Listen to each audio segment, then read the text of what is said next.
Buenas noches a todos. Eh, Vamos a dar inicio, siendo las 7:12 de la noche, a la revisión académica. Para los que no me conocen, mi nombre es Genji Sakamoto Trujillo, soy residente de anestesiología de segundo año de la Universidad del Valle. Vamos a hablar sobre un caso y complicación en medicina perioperatoria. Mis tutores son el doctor Andrés Fabricio Caballero y el doctor Javier Benítez, a los cuales les doy agradecimientos por el acompañamiento y la revisión durante, pues, este proceso, este caso. Por cuestiones de conectividad voy a quitar la cámara porque se me está enlenteciendo. Listo. Ok, entonces vamos a hacer dentro de la ruta de la revisión del caso una descripción como tal de un análisis del caso, una mirada desde el punto de vista perioperatorio y unas conclusiones para llevar a casa de la importancia como tal de la medicina perioperatoria. El siguiente caso fue un caso que se presentó en el Hospital Universitario del Valle en junio de este año. Este caso, yo no estuve presencialmente en el preoperatorio ni el intraoperatorio, lo conocí en el posoperatorio y se los vengo a mostrar para que, pues, juntos saquemos unas conclusiones y podamos construir las carencias o falencias que hubo en el desarrollo de las complicaciones del paciente. Entonces, se trata de una paciente de 66 años, ingresó en junio 12 del 2020 a la HV de sexo femenino. Le habían realizado una valoración preanestésica en mayo de este año y estaba programada para una resección abdominopélvica anexial izquierda, un protocolo ovario por parte del grupo de gineconcología. Esta resección se llevó a cabo dado la aparición de una masa de hace aproximadamente un año de evolución con unos marcadores tumorales positivos. La paciente era una paciente obesa con un índice de masa corporal aproximadamente de 35 y fue valorada, como dije previamente, en mayo del presente año. Entonces, estos datos fueron obtenidos literalmente de la historia clínica, donde enuncian que se le iba a realizar un procedimiento de una resección de masa anexial izquierda, un protocolo ovario. Anota el anestesiólogo que tenía dentro de sus antecedentes patológicos, era hipertensa, tomaba medicamentos como los sartán, 100 miligramos día, metoprolol, había tenido una hospitalización durante toda su vida solamente por un hecho de una intoxicación por tramadol, negaba antecedentes alérgicos, tóxicos, era una fumadora pesada, con un IPA alrededor de 10 paquetes años, quirúrgicos solamente le habían realizado un pomeroid y el anestesiólogo describe dentro de la evaluación preanestésica un examen físico donde cardiopulmonarmente no encontró ningún hallazgo ni signo sugerente de enfermedad cardíaca activa ni de patología pulmonar. Y dentro de su valoración de la vía aérea anota que tenía prótesis dental superior, un malampatí de 2 y una adecuada apertura oral. Los paraclínicos que le tomaron, una hemoglobina que se reflejaba valores de 13, un hematocrito de 40, unas plaquetas de 216.000 y una espirometría que anota también en su historia clínica, donde evidenciaban que tenía una obstrucción leve que respondía a broncodilatador. Adicionalmente, eso anota que tenía un electrocardiograma que demostraba unos trastornos de repolarización, unos tiempos de coagulación en parámetros de normalidad y una función renal con una tasa de filtración glomerular aproximadamente de 60. Y dentro de las conclusiones de su nota, refiere si autoriza procedimiento amplio bajo anestesia general. La paciente el día 12 de junio del presente año fue llevada a... Y antes de profesor, ¿hiciste algún índice, algún score antes de, en el momento en que la hicieron la anestesia o no te tocó el caso? No, no me tocó el Y caso. la clase funciona. No me tocó el ¿Y caso. Los datos fueron... hay algún dato de la clase funcional o No, aplicaste algún NSQIP o algo para no, mostrarnos no ahorita? hubo datos porque fueron obtenidos literalmente del registro preanestésico. Vale, entiendo. Esto fue el Genji, día de la perdón, cirugía, ingresó el 12 de junio Genji, del 2020, Genji. ambulatoriamente. Y pues la historia clínica del registro no estaba del todo muy legible, por lo cual solamente pues copié la parte de los signos vitales y extrapolé la información que hablaba sobre la inducción y la técnica anestésica que se realizó. Ahí anotan que se realizó una inducción anestésica con fentanil, 150 microgramos endovenosos, lidocaína 40 miligramos endovenosos, propofol 100 miligramos 150 miligramos endovenosos, rocuronio, y le dieron mantenimiento con sevoflurana y remifentanil, una anestesia balanceada. Anotada adicionalmente en ese registro anestésico, ¿sí? Anota adicionalmente en el registro anestésico que no hubo complicaciones en la intubación, un Cormac de 1 y, como dije anteriormente, se hizo el mantenimiento con sevoflurana y remifentanil. Como podemos observar durante el registro, no anotan que tuvo periodos de hipotensión, sin embargo, refieren que se le aplicaron 2 miligramos de endovenosos de tilifrina posterior a la inducción. Adicionalmente a eso, dentro de los líquidos administrados que anota el anestesiólogo, se administró solamente 600 cc de solución salina normal, se le transfundió una unidad de glóbulos rojos durante la finalización de la cirugía y en el posoperatorio, y anota que tuvo unos líquidos eliminados con un sangrado aproximado de 800 cc. Eso es todo lo que se anota durante el registro. Dentro de las variables de la monitoría básica, solo anotan saturación arterial de oxígeno y un EKG sin ninguna alteración ni cambio durante el procedimiento. Otra de las notas que anota es que trasladan a la sala de recuperación el paciente aproximadamente a la 1:15 de la tarde, donde literalmente pone paciente extubada sin complicaciones, y hasta ahí llega pues la parte de la intervención de anestesiología. Ya posteriormente vamos a discutir el caso, solamente estoy haciendo un trazado de pues como la ruta cronológica de lo que sucedió. El paciente ese mismo día duró aproximadamente 4 horas en sala de recuperación, entre 4 a 6 horas, y fue trasladada al piso de hospitalización de cirugía. Ahí el ginecólogo anota posoperatoria de resección de masa anaxial, cursando con una adecuada pues, evolución posoperatoria, no tenía dolor y estaba estable hemodinámicamente.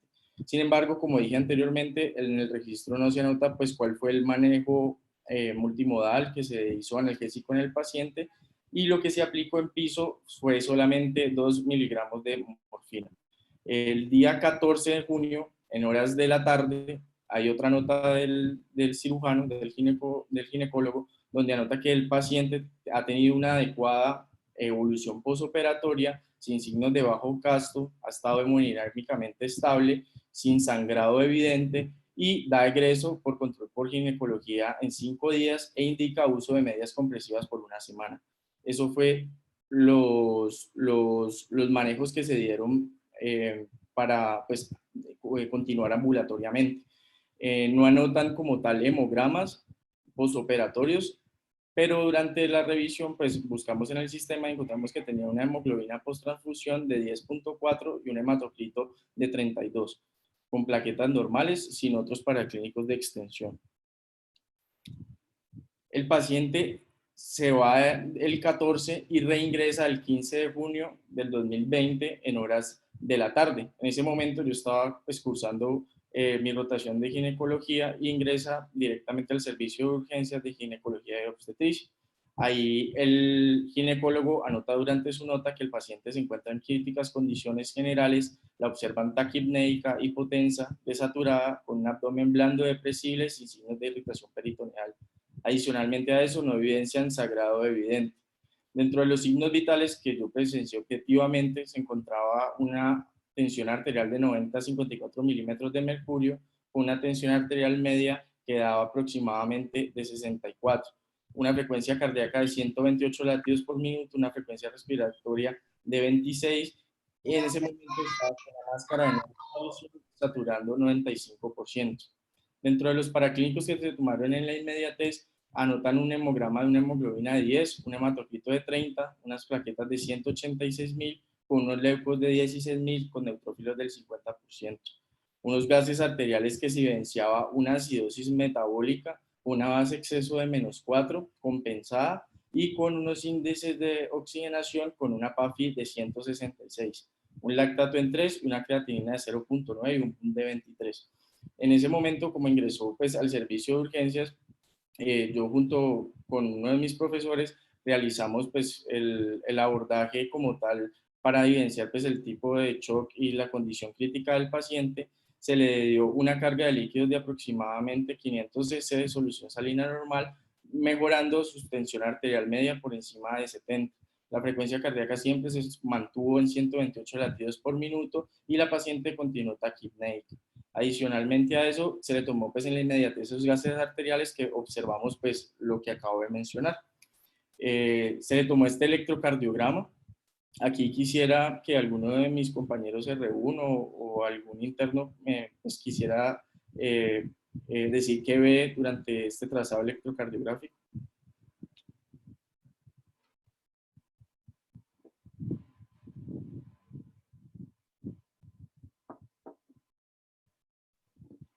No sé, algún R1.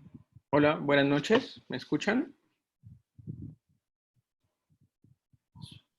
Sí. Hola, soy Juan Pablo Quintero, soy residente de primer año de anestesio. Pues lo que estoy viendo en este electro, comenzando por el ritmo, está regular, no tiene alternancia eléctrica, pero me llama la atención que en D3 estoy observando unas Qs y unas Ts negativas. En D1 no estoy viendo pues, Ss. También me llama la atención en D2, que tiene un infradesnivel del S3, del ST, perdón. Y en las precordiales, es que no veo B1, espérate, veo B4, B5, que también tiene el infradesnivel en mi concepto, y no veo otras precordiales. Okay. Hasta ahorita. ¿Listo? ¿Alguien más?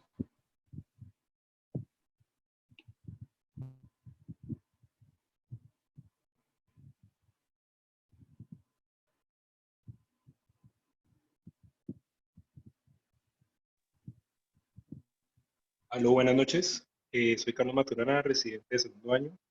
Sí, comparto lo que comenta el compañero Juan Pablo, que se ve una onda Q en D3, inversión de onda T,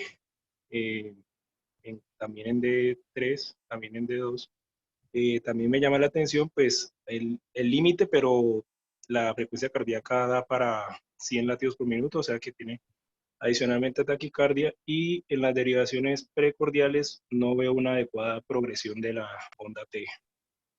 Se mantiene positiva desde, pues, en todas las derivaciones precordiales. Tendría pues como para adicionar.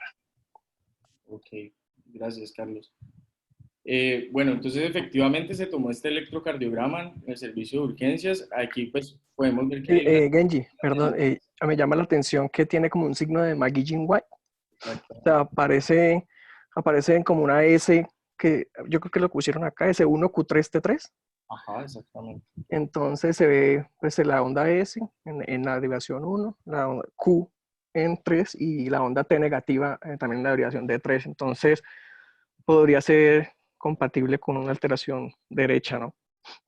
Exacto. Entonces, pues dentro de las cosas que observamos, como pues bien lo denunciaron mis compañeros, pues el signo del S1QT33, que básicamente pues eso nos, junto con la clínica, nos llevó al diagnóstico que pues posteriormente vamos a discutir, que es el signo de McGuigan-White. Adicionalmente a eso, pues contábamos en el servicio con el ecógrafo y realizamos unas vistas para que las analicemos entre todos. Esta es una apical de 4 cámaras. La señora era obesa, por lo cual pues, su ventana no fue la mejor, pero pues quisiera preguntarle a alguno de mis compañeros R2 o R3 que observa en este apical 4 cámaras. Hola Genji, Andrés Galarza. Pues ahí lo que podemos ver es un ventrículo derecho bastante grande. Si vemos la relación...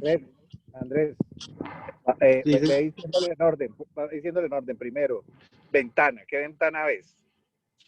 bueno, entonces esto es una ventana apical 4 cámaras en la que podemos evidenciar tanto ventrículo derecho como ventrículo izquierdo, aurícula derecha y aurícula izquierda, y ahí podríamos evidenciar, hacer una valoración tanto biventricular como si hay alguna alteración de las válvulas cardíacas tricúspide y mitral. Y si se hace un poquito de inclinación, se podría ver la vértiga, pero pues en este caso no. Y ya, pues cuando nos ponemos a comparar la relación que hay entre el tamaño del ventrículo derecho y el ventrículo izquierdo, vemos un ventrículo derecho dilatado, mucho más grande que el ventrículo izquierdo, que nos podría estar hablando de un compromiso de algún tipo obstructivo, quizás un TEP que esté llevándolo a falla y que esté llevándolo a esa dilatación tan severa. Este fue el eje largo que se tomó en el paciente. ¿Alguno de mis compañeros quiere anotar algo?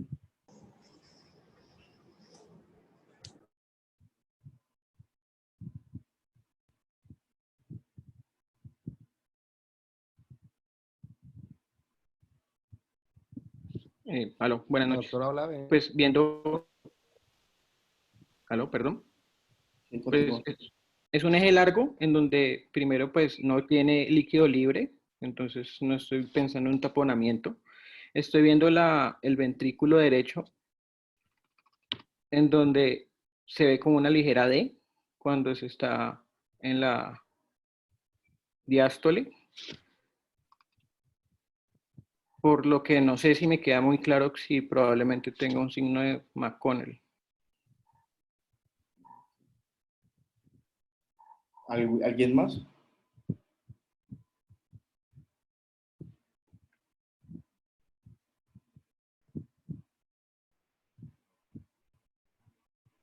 Listo. Entonces, efectivamente, en este eje largo, pues lo que podemos apreciar, pues ahora igual vamos a hablar un poco acerca de estas ventanas, es el ventrículo derecho pues dilatado, que lo podemos observar, un agrandamiento como tal de sus cavidades, y pues para el signo de McConnell principalmente, pues no lo vamos a observar tanto en este eje, sino que lo vamos a observar más hacia el apical 4 cámaras. Entonces, pues, igual esto lo vamos a hablar ahora más tardecito.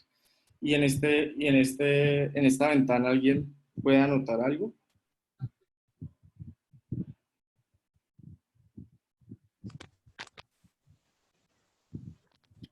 Hola Genji, creo que esta es una ventana donde vemos la vena cava superior. No sé la medición exacta, pero así como una vista cualitativa la veo un poco más, Yo te la doy como más dilatada, como si estuviera más llenita, como una sobrecarga ahí también de volumen.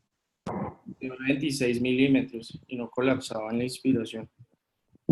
Exacto. Acá inferior, Perdón, vena cava inferior.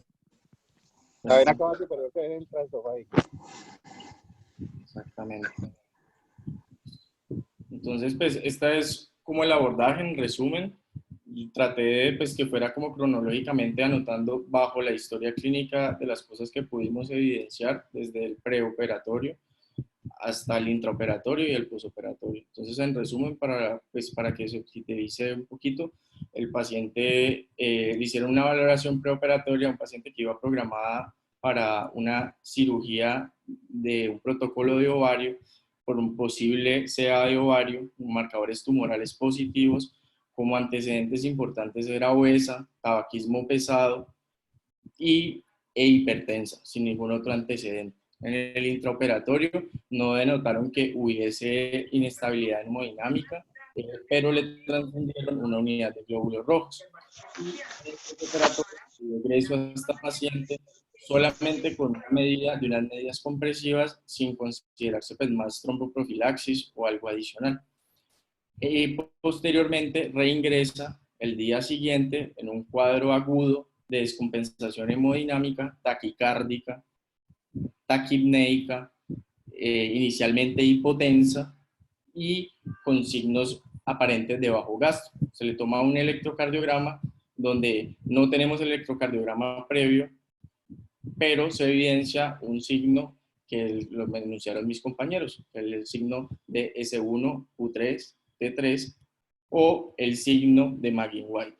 Adicionalmente a eso se le realiza un ecocardiograma en ese momento, un focus, donde podemos observar una dilatación de las cavidades derechas, un signo aparentemente dentro de lo poco que se podía lograr ver en esa ventana, principalmente en el apical 4 cámaras, y una dilatación de la vena cava inferior. Entonces, con esta información quise traer pues para discutir qué consideraciones anestésicas hubiese tenido en cuenta en la valoración preoperatoria y posoperatoria, y qué aspectos hubiesen disminuido el riesgo del paciente, y cuál pues obviamente, aunque no sea obvio, qué presunción diagnóstica podrían hacer y qué otras diagnósticos diferenciales podríamos tener en cuenta bajo este contexto. No sé si alguno de mis compañeros R2 o R3 quisiera comentar algo. Hola, Genji, otra vez con Álvaro.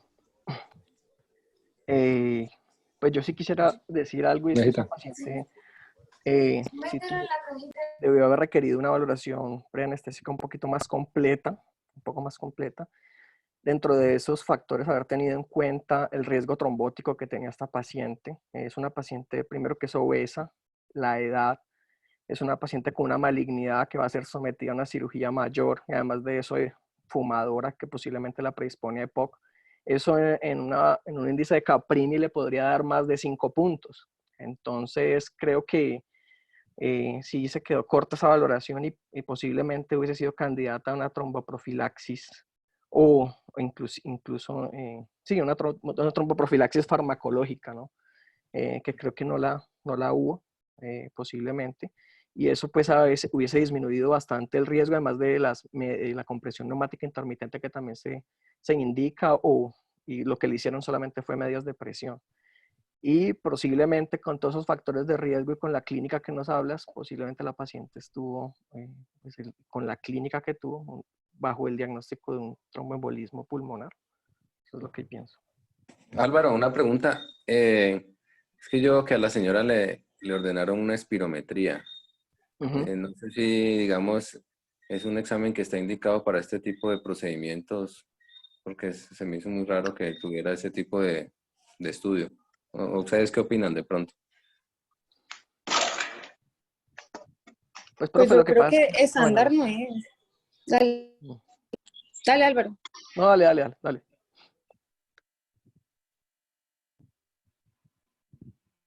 Pues lo que yo No, no creo, está pues, indicado. o sea, que no estaría indicado, no sé, pues no hay como una recomendación con respecto a la espirometría, pero no recuerdo pues como que describieran que en la historia clínica pues ella era sintomática respiratoria, que tuviese una clase funcional disminuida, que en verdad pues quisieran indagar más esa parte, pues no lo comentan inicialmente. Además pues de la obesidad no remarcan nada, y pues de que es fumadora activa, no remarcan pues síntomas como para considerar una espirometría. Profe, ahí además también cabe resaltar que cuando uno lee pues las guías perioperatorias de enfermedad pulmonar, no, así el paciente esté sintomático, no es una indicación mandar una espirometría como valoración perioperatoria, y solamente queda como la espirometría, la indicación que tiene es para cirugía de tórax. Exacto, eso es lo que quería llegar. O sea, realmente la espirometría es un estudio que se hace para cuando el paciente va a ser sometido a cirugía de tórax para resección pulmonar, y poder determinar si el paciente es candidato o no a cierto porcentaje de resección, pero para el resto no, pues no como que tiene, o por lo menos para este tipo de procedimientos, pues no tiene ninguna cavidad. Yo quería resaltar una cosa, es que bueno, eso lo puedo decir al final, pero creo que lo que insistía Germán al inicio en la valoración preanestésica, pues que uno, pues no estaban algunos índices como el índice de Caprini, y tampoco estaba el NQICP, pues que también le puede determinar riesgo, y son cosas que ya digamos que dentro de nuestras valoraciones dentro del hospital ya deberían ser algo como obligatorio, ¿sí? Y vuelvo e insisto, porque ya lo vimos hace como un mes en un caso que expuso la doctora Pantoja, si no estoy mal. Pues la recomendación es hacer un registro de anestesia completamente, o sea, completo. O sea, uno no ve ahí signos vitales, ve una toma de presión como cada 15, cada 20 minutos. No hay nada de analgesia multimodal. Es una paciente que de pronto requiere, además de la anestesia general, otro tipo de analgesia peridural o anestesia libre de opiáceos. Tampoco pero el registro es bastante deficiente, por no decir que es bastante difícil, porque creo que, pues, y es algo que sigo insistiendo porque ya nos pasó en el caso de la materna, en el cual también el registro estaba insuficientemente, sí, no tenía datos, y eso a la luz de por ejemplo, de un juez o una demanda, pues es algo que pues es fácilmente perdible, pues con un registro de tan mala calidad. O sea, Y la otra es que esta paciente se le puede haber cambiado totalmente el rumbo de lo que le pasó con una adecuada valoración preanestésica. Quería también porque la valoración preanestésica, como dijo Álvaro, si se le hace un índice de Caprini, posiblemente las indicaciones posquirúrgicas habían podido ser muy diferentes y el destino de ella también. Y el caso, aunque yo quería hacerle la pregunta de pronto a un residente que haya pasado por UCI, ¿cuál es la definición de choque? Porque Genji dice que la paciente llegó en shock, estaba con 90-60 y taquicárdica, pero o sea, porque este caso es el típico caso de una adecuada definición de choque, o sea, ¿cuál es una definición de choque desde el punto de vista de cuidado intensivo para un R2 o un R3?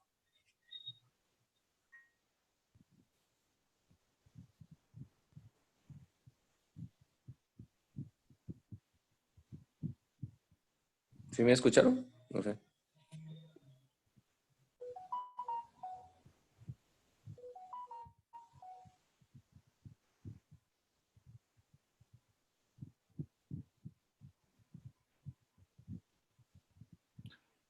pues, profe, no sé si me escuchan. Pues va a depender de qué tipo de choque estemos hablando, pues. Pero pues más o menos, digamos como la definición así, digamos como que universal es cuando pues un órgano no recibe una adecuada perfusión que pues va a conllevar a la falla pues como de ese órgano. Obviamente hay unos criterios dependiendo del tipo de choque. Obviamente no tengo presente, no recuerdo bien pues lo de choque obstructivo, la clasificación, pero pues en este caso es la paciente que está hipotensa, que está taquicárdica y que uno sabe pues que hay una obstrucción como mecánica ahí como de la salida pues de ese flujo sanguíneo pues por la conducción, pues por la sobrecarga de presión que en ese momento tiene el corazón. Pero pues dependería de qué tipo de choque estemos hablando. Pero el choque no te lo va a dar una presión aislada, ni una frecuencia. Exacto, o sea, Estoy de ¿cuál acuerdo. es la definición de choque? La definición de choque, independientemente, como dice Javier, ¿qué es choque? Y en los últimos años se ha insistido mucho en eso, porque las presiones medias de perfusión y eso va a variar mucho de un individuo a otro, es lo que se ha visto. O sea, uno puede tomar como parámetros generales, pero realmente el choque va más allá de eso, que tú también lo dijiste, que tú también lo alcanzaste a comentar. Es más lo relacionado al estado de perfusión en el paciente. Y ahí uno se puede extrapolar a las relaciones de aporte y consumo de oxígeno. Javier. Sí, exacto. O sea, realmente la definición de choque es cuando el aporte de oxígeno es insuficiente para el consumo que se tiene. Y este es el típico caso. O sea, la paciente tiene 90-60, está taquicárdica, pero si ustedes ven, la paciente tiene un lactato elevado. Entonces, miren que ella a la luz de una paciente que está con 90-54, pues uno pensaría que no está hipotensa, ¿sí? Entonces, pero sí tiene signos de hipoperfusión. Pero Entonces, si le hace un índice de choque a ella, pues le va mayor que 1, entonces uno ahí podría como orientarse un poquito también. sí, pero es que o sea, lo que quería decir con Fabricio es que la definición de choque no le da una presión arterial. Sí, Sí, porque usted puede tener un paciente severamente hipertenso que de pronto esté 120-80 y esté hipoperfundido. Y esa presión es normal, aparentemente. ¿Sí? Entonces, la definición la da es más bien todos los parámetros de hipoperfusión. O sea, un paciente que está, cuando el aporte de oxígeno a las células es inadecuado para el consumo, a eso le llamamos choque. Que de pronto eso va a poder relacionado con algunos síntomas clínicos, bueno, va y viene. Pero este es el típico caso, o sea, la paciente no está hipotensa, de hecho mejora con los líquidos, pero miren que el lactato está elevado. Entonces esa paciente sí está en shock.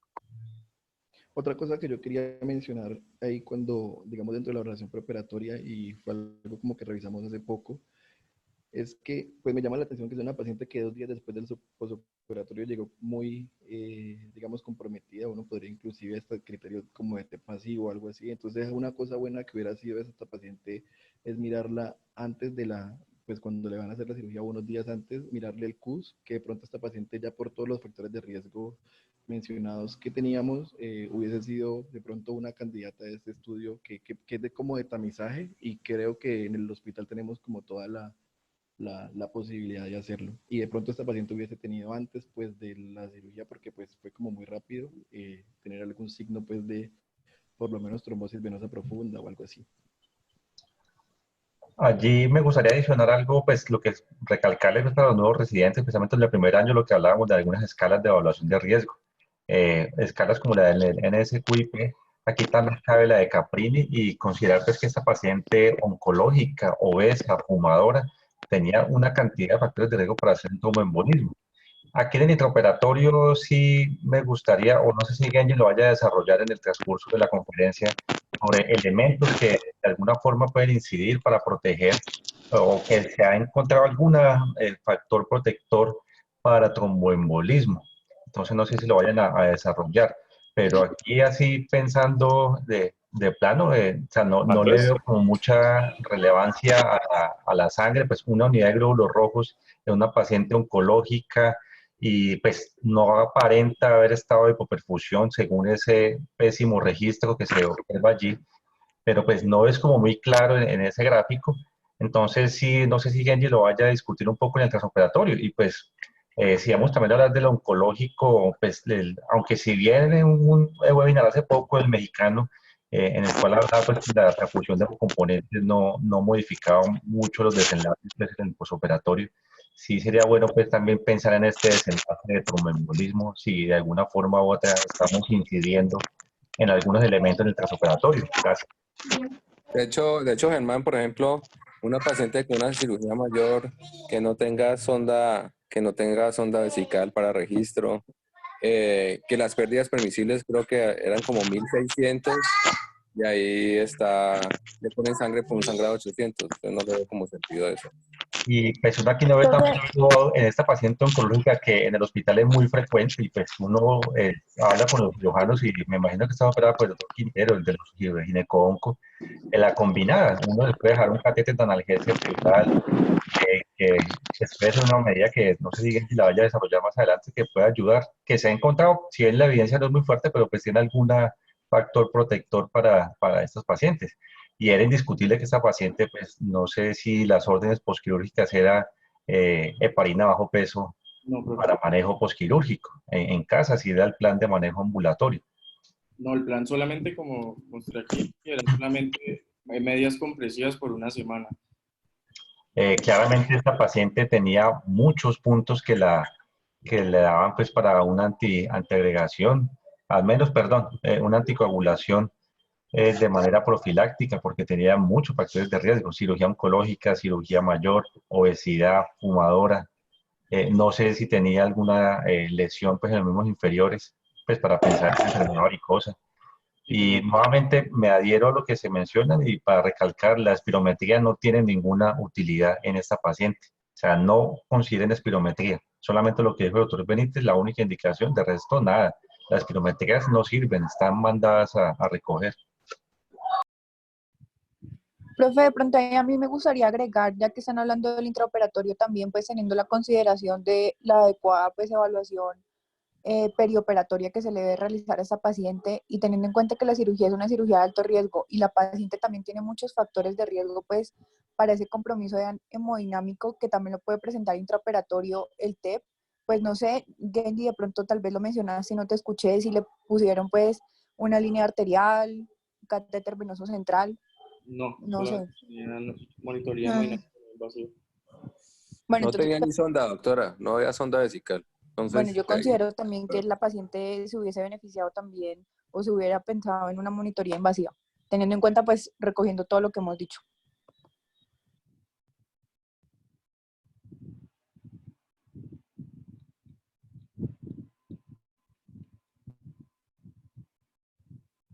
Listo.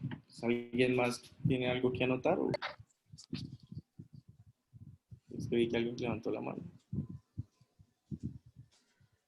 Listo. Entonces, pues, como bien pues dijeron todos, el caso lo trajimos pues así cronológicamente como sucedió para hacer una mirada académica y objetiva de las medidas que se deben tener en cuenta en un paciente, como dijeron, con tantos factores de riesgo, con un score de Caprini que objetivamente era de 12. Adicionalmente a eso, con un manejo intraoperatorio, pues que no, tanto en el registro como lo que se realizó, lo que escribieron, no fue el más acorde a las situaciones del paciente y que conllevaron a un desenlace, pues, importante como es el TEP en este tipo de pacientes. Entonces, la paciente posterior a eso fue trasladada a unidad de cuidados intensivos. Allá inician terapia de anticoagulación con heparinas de bajo peso molecular, 80 miligramos cada 12 horas y inician manejo con ventilación mecánica no invasiva y solicitan este angiotac, donde el reporte pues, del angiotac fue paciente pues, positivo para tromboembolismo pulmonar, el trombo se estaba ocluyendo la arteria pulmonar y pues estaba causando pues todas las repercusiones hemodinámicas. Posterior en el transcurso de la charla pues vamos a ir desarrollando qué pasó con la paciente. No sé si alguien quiera pues anotar algo de esto, si algún comentario. Listo. Allí, Genji, ¿qué opinas de lo del famoso dímero D, que no siempre lo escuchaba, que era de los elementos diagnósticos para el tromboembolismo? Igual, esto ya lo vamos a discutir posteriormente, pero pues en el contexto de la paciente, era una paciente que si hacemos la escala de Wells da de alto riesgo, no es indicación realizar un dímero D y adicionalmente a eso para una paciente perioperatoria. Listo. Entonces, este tema lo traje a colación pues a raíz del caso, el enfoque perioperatorio del tromboembolismo pulmonar. Vamos a hacer una revisión de los factores del preoperatorio, una revisión de la fisiopatología, una revisión del intraoperatorio y unas conclusiones del posoperatorio como tal.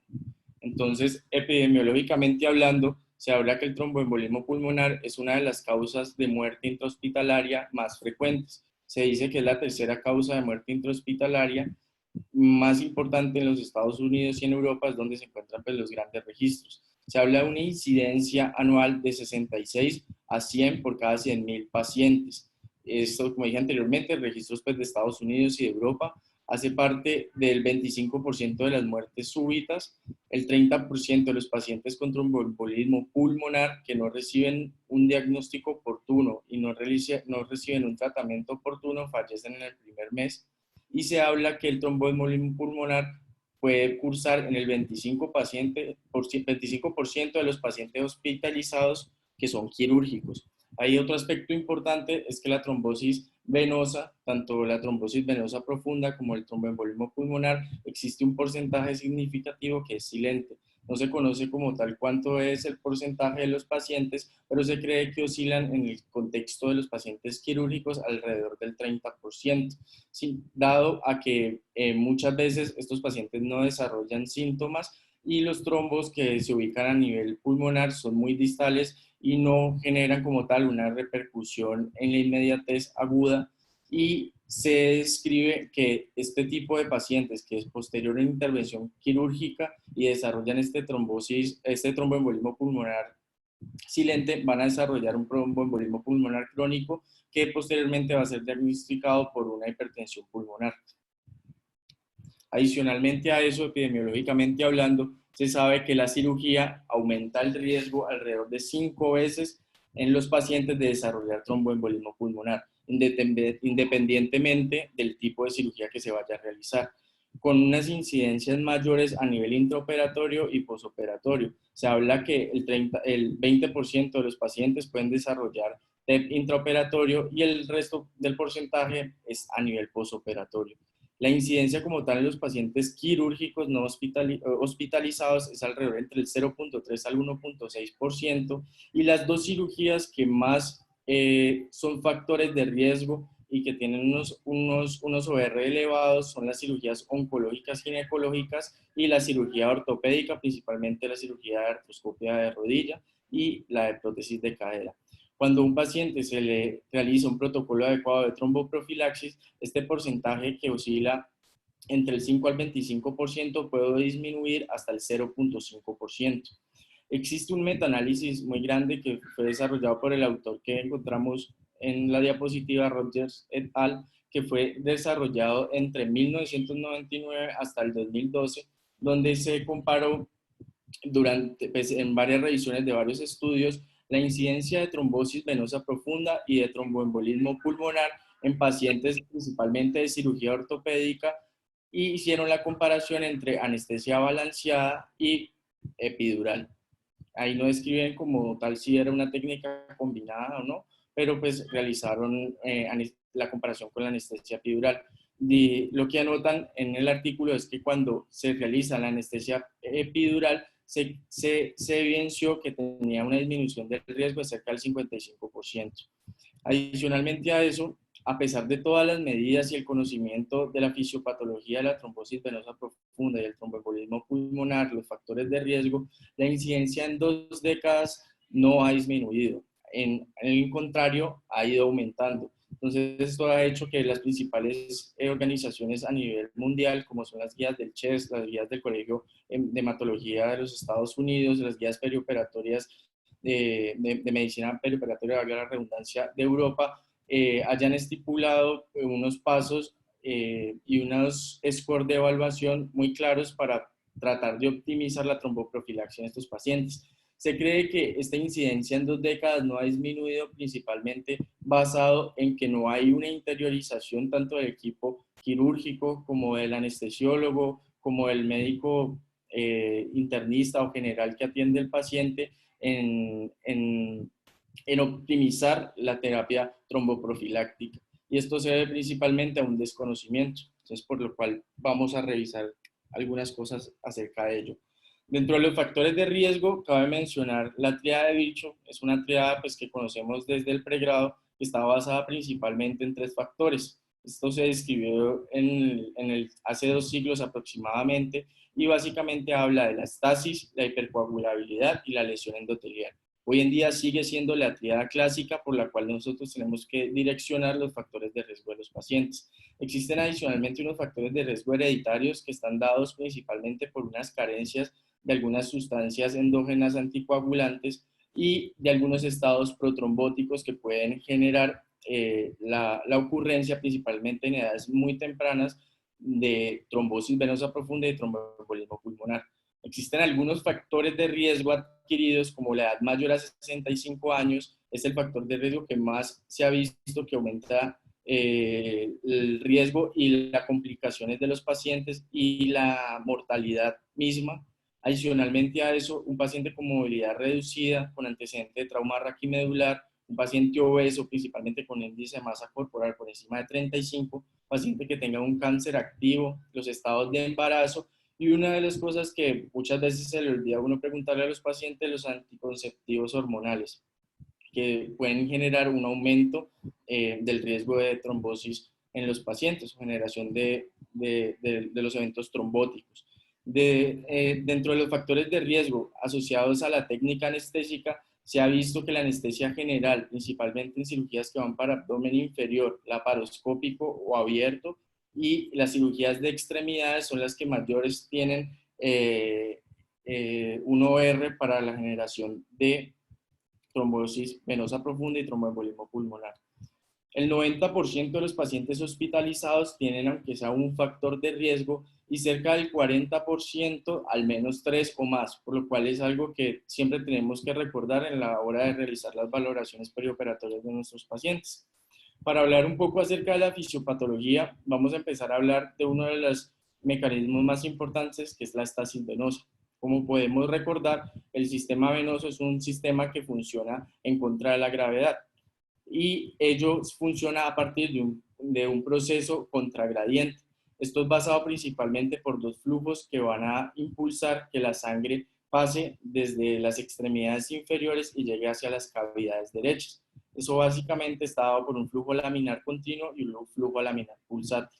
Este flujo laminar continuo va a seguir las reglas de la hemodinámica, principalmente de los flujos, como bien dice ahí, laminares, basados en la ecuación de Poiseuille, donde las diferencias de presiones originadas principalmente por el volumen sistólico que se eyecta a nivel del corazón, del ventrículo izquierdo, y la diferencia de presión con respecto al sistema venoso van a generar este flujo laminar, aunque es menor, como hablaré posteriormente, tiene una importancia significativa en la formación del trombo. Adicionalmente a eso existe el flujo pulsátil. Este flujo pulsátil es mediado principalmente por la contracción a nivel de los músculos adyacentes al sistema venoso. Y esto conlleva que la capacitancia o el volumen contenido a nivel de los vasos venosos pueda ascender de manera progresiva. Adicionalmente a eso, se sabe que a nivel popliteo y de la región de la pierna son los sitios donde más se pueden generar trombos. Y eso basado principalmente en que son los sitios de mayor acumulación de las sustancias trombogénicas cuando los flujos tanto laminar continuo como pulsátil se ven interrumpidos. Estos recesos son profundos y se encuentran, como dije anteriormente, a nivel de estos senos venosos. No solamente la estasis venosa se da por una acumulación de los factores procoagulantes, sino que existen unos factores isquémicos asociados a nivel de estos recesos profundos que van a generar una alteración en el endotelio de las venas como tal.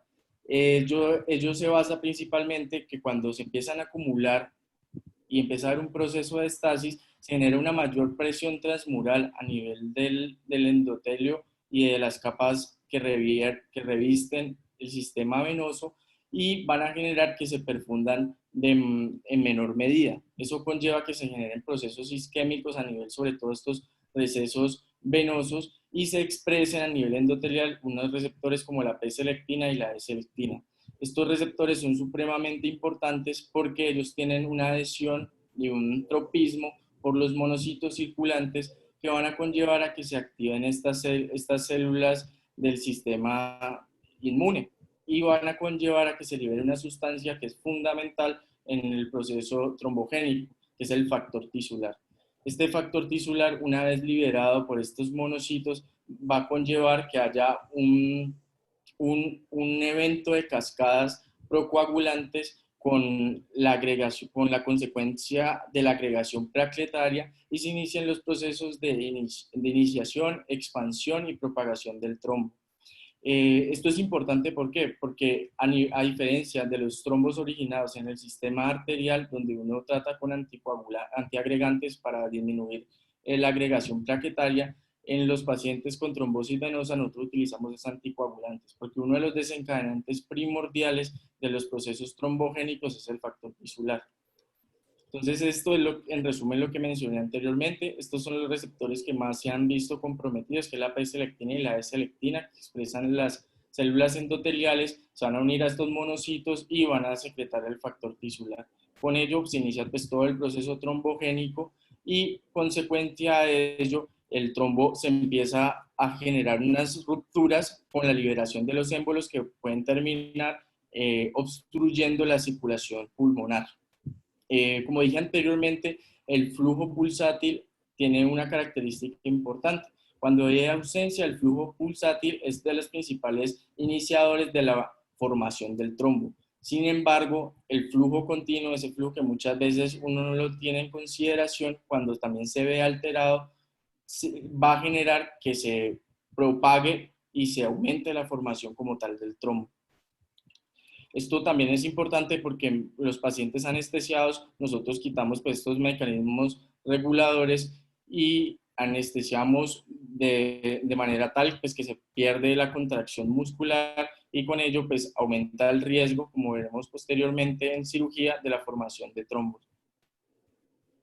Fisiopatológicamente hablando, una vez un trombo se empieza a fraccionar, se va a liberar un émbolo que va a ir hacia la circulación pulmonar y va a obstruir alguna de las arterias pulmonares. En dependencia de cuánto sea la magnitud del émbolo que se desprenda, pues así va a causar las repercusiones fisiopatológicas y hemodinámicas que veremos posteriormente. Entonces va a generarse un proceso de obstrucción anatómica a nivel del lecho pulmonar, una respuesta neuroendocrina asociada, una respuesta miogénica que va a conllevar finalmente a que se aumenten las resistencias vasculares y con ello se produzca un proceso que va a conllevarse a la difusión ventricular. Un poco acerca de la fisiopatología pulmonar para entender un poco acerca del tromboembolismo. Entonces, hay que recordar dos conceptos importantes, la ventilación y la perfusión. No todos los segmentos del pulmón están igual de perfundidos e igual de ventilados. Hay que acordarnos del diagrama de West, donde sabemos que hay sitios donde van a estar mucho más perfundidos, otros mucho más ventilados. Cuando hacemos el cociente entre la ventilación y la perfusión, eso nos va a dar un cociente aproximado de 0.8. Sin embargo, como dije anteriormente, la estructura del pulmón es una estructura homogénea. Entonces, van a haber sitios donde ese cociente va a ser mucho mayor o va a ser mucho menor. ¿Esto porque es importante? Para hablar de dos cosas. Uno es el espacio muerto y otro es el shunt. Entonces, aquí en la gráfica de la imagen derecha podemos observar la división del espacio muerto. El espacio muerto se divide en un espacio muerto anatómico y en un espacio muerto fisiológico. Este espacio muerto anatómico van a ser el volumen que se va a encontrar o la mezcla de gases que se va a encontrar en las vías de conducción que no van a participar de un intercambio gaseoso. Mientras que el espacio muerto alveolar, que hace parte del espacio muerto fisiológico, nos va a conllevar a sitios en alvéolos que están ventilados pero no están perfundidos, por lo cual no va a haber un intercambio gaseoso y con ello va a generarse no un shunt, que es lo que piensa muchas veces uno cuando estudia esto, sino un proceso de mismatch. Eso quiere decir que este alvéolo contiene los gases inspirados, pero no va a poder transferir dado una ausencia de perfusión a la sangre venosa. Adicionalmente a eso hay un concepto importante que es el alvéolo ventilado ideal. Es el alvéolo en el cual la ventilación y la perfusión tienen un cociente que es igual a 1 y en este sitio es donde mejor se realiza el intercambio gaseoso. Hablando del concepto de shunt, existen unos shunts fisiológicos que están dados principalmente por la circulación bronquial que van a ir directamente a las venas pulmonares. Y este shunt lo que va a conllevar es un porcentaje mínimo, es alrededor del 2%, una sangre que no ha sido oxigenada que va a entrar pues a la circulación sistémica. Entonces son dos conceptos diferentes. Esta es una gráfica donde explica la ventilación-perfusión. Aquí podemos observar en el eje de la X la presión de oxígeno y en el eje de la Y la presión de dióxido de carbono. La línea roja nos va a representar el intervalo entre el cociente entre la ventilación y la perfusión. Normalmente, fisiológicamente hablando, el cuerpo oscila entre 0.8 a 1.5, dependiendo de la área del pulmón que vamos a tratar. Sin embargo, en situaciones patológicas, como por ejemplo cuando se disminuye la ventilación alveolar, ese cociente va a tender al 0. ¿Y eso qué quiere decir? Va a querer decir que un alvéolo no va a estar ventilado, sino que solamente inicialmente va a estar perfundido. Y aquí es donde se genera el proceso del shunt. Esto ocurre en procesos como edema pulmonar, como procesos como neumonías y otras patologías asociadas. En el caso del tromboembolismo pulmonar, que no es un proceso de shunt, sino un proceso de mismatch, lo que ocurre principalmente es que la perfusión cae por una causa anatómica obstructiva, por una causa miogénica en respuesta a ese trombo y por una causa neurohormonal basado principalmente en una activación del sistema simpático. ¿Eso qué va a conllevar? Que esa perfusión vaya cayendo paulatinamente y el cociente entre la ventilación y la perfusión va a tender hacia el infinito. ¿Esto qué nos hace pensar? Nos hace pensar que como este cociente va a tender hacia el infinito, va a ser un alvéolo que va a estar ventilado, pero no va a estar perfundido, por lo cual pues no va a haber un gradiente de gases ni intercambio gaseoso. Entonces, la mezcla de gases que va a haber en este alvéolo es lo que nosotros conocemos y lo que mencioné anteriormente, que es el espacio alveolar muerto. Ese espacio alveolar muerto va a tener las mismas presiones y va a tender a igualarse tanto su presión de oxígeno como su presión de dióxido de carbono a las presiones del medio ambiente. ¿Y eso por qué es importante? Porque en la situación del TEP, el tromboembolismo pulmonar, su característica primordial es un aumento del espacio muerto alveolar. Y eso conlleva en que tengamos un end-tidal de CO2 que vaya a tender a disminuir y posteriormente vamos a encontrar una diferencia entre ese end-tidal y la presión arterial de dióxido de carbono muy amplia. Esto lo vamos a observar a continuación. Entonces, características primordiales fisiopatológicamente hablando. Van a haber sitios en el tromboembolismo pulmonar donde la ventilación y la perfusión van a ser muy altas, otras van a ser mucho más bajas y otras van a ser igual a cero. En dependencia si el TEP va a ser submasivo, va a ser masivo, si va a fluir en menor proporción, así vamos a encontrar las alteraciones entre la ventilación y la perfusión. Sin embargo, esto va a conllevarse en que haya un aumento del espacio muerto alveolar y por ende se empiece a ver las diferencias que podemos observar intraoperatoriamente o posquirúrgicamente, como es una presión arterial de dióxido de carbono menos una presión del end-tidal del dióxido de carbono amplia. Y una diferencia arterioalveolar de oxígeno que también va a estar elevada. Estos procesos van a conllevar a su vez a que se origine una de las características del TEP que ocurre alrededor del 30% de los pacientes, que es hipoxemia. Dentro de las características que ocurren, no solamente hay una repercusión a nivel pulmonar, a nivel de los gradientes de concentración de las presiones arteriales de oxígeno y de dióxido de carbono, sino que va a haber una repercusión dada por un aumento de la resistencia, por una vasoconstricción de los lechos pulmonares. Eso va a conllevar que haya una alteración intrínseca del ventrículo derecho. Entonces, a gran escala, vamos a recordar algo de la anatomía del ventrículo derecho. El ventrículo derecho tiene unas características importantes, es que un tercio de la masa del ventrículo izquierdo representa el grosor de la pared del ventrículo derecho. Adicionalmente, su pared libre es mucho más delgada, se habla de 3 a 5 milímetros y contiene solamente entre el 10 al 15% del volumen del ventrículo izquierdo. El corazón normalmente y las fibras se contraen de 3 maneras. Una es la rotación, otra es el acortamiento y otra es la torsión. En el ventrículo derecho tiene una característica principal que va a ser más por acortamiento. Entonces, como podemos observar en la gráfica del medio, las fibras van a estar en un sentido longitudinal, lo que conlleva a que haga ese fenómeno de acortamiento. Y esto ecográficamente hablando nos va a servir para hacer una de las medidas de función del ventrículo derecho, que es el TAPS, que es la excursión del anillo tricuspidio, y nos sirve para evaluar como tal la funcionalidad. Adicionalmente a eso, pues existen otras características anatómicas, es que el ventrículo derecho es mucho más trabecular y tiene un sistema de perfusión diferente al ventrículo izquierdo. La perfusión del ventrículo derecho está mediada principalmente por la arteria coronaria derecha. Si bien nos acordamos de la presión de perfusión coronaria, que es igual al volumen, la presión diastólica de la arteria pulmonar menos la tensión, a fin de diástole del ventrículo derecho. Esto va a conllevar principalmente que como las presiones transmurales del ventrículo derecho son mucho más bajas, no va a haber un aumento como tal de las tensiones de la pared. Eso requiere decir que va a ser mucho más fácil de perfundir que el ventrículo izquierdo, por lo cual el ventrículo derecho se puede perfundir a nivel tanto de diástole como de sístole. Cuando existe un cambio o un aumento de la poscarga, va a caer como tal la presión de perfusión a nivel coronario y a nivel de la coronaria derecha. Eso genera principalmente que por todos los cambios que se pueden generar, aumente como tal las tensiones de la pared y la perfusión se iguale o sea parecida al ventrículo izquierdo que solamente en diástole. Entonces, estas son unas gráficas que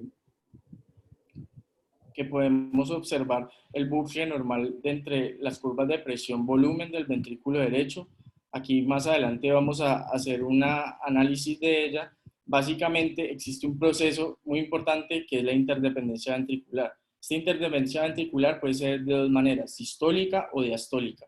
La sistólica está mediada principalmente porque el miocardio se encuentra tanto del ventrículo derecho como el ventrículo izquierdo entrelazado y comparten algunas fibras entre ambas. Entonces se habla que el volumen, que la contracción del ventrículo izquierdo aporta entre el 20 al 40% de la contracción del ventrículo derecho.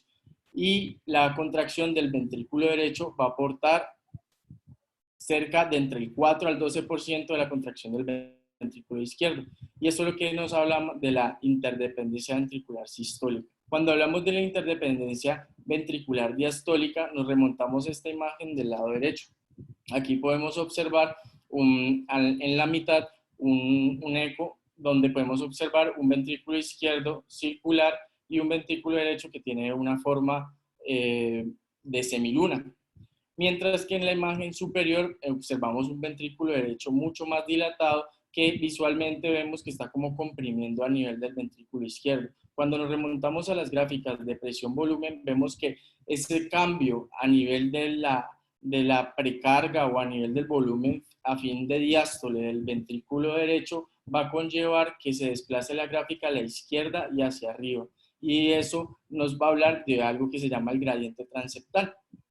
Básicamente el gradiente transeptal es la diferencia que existe entre la presión al final de diástole del ventrículo izquierdo menos la presión al final de diástole del ventrículo derecho. Cuando esta relación cae por un aumento de la presión al final de diástole del ventrículo derecho, vemos que se va a reducir completamente.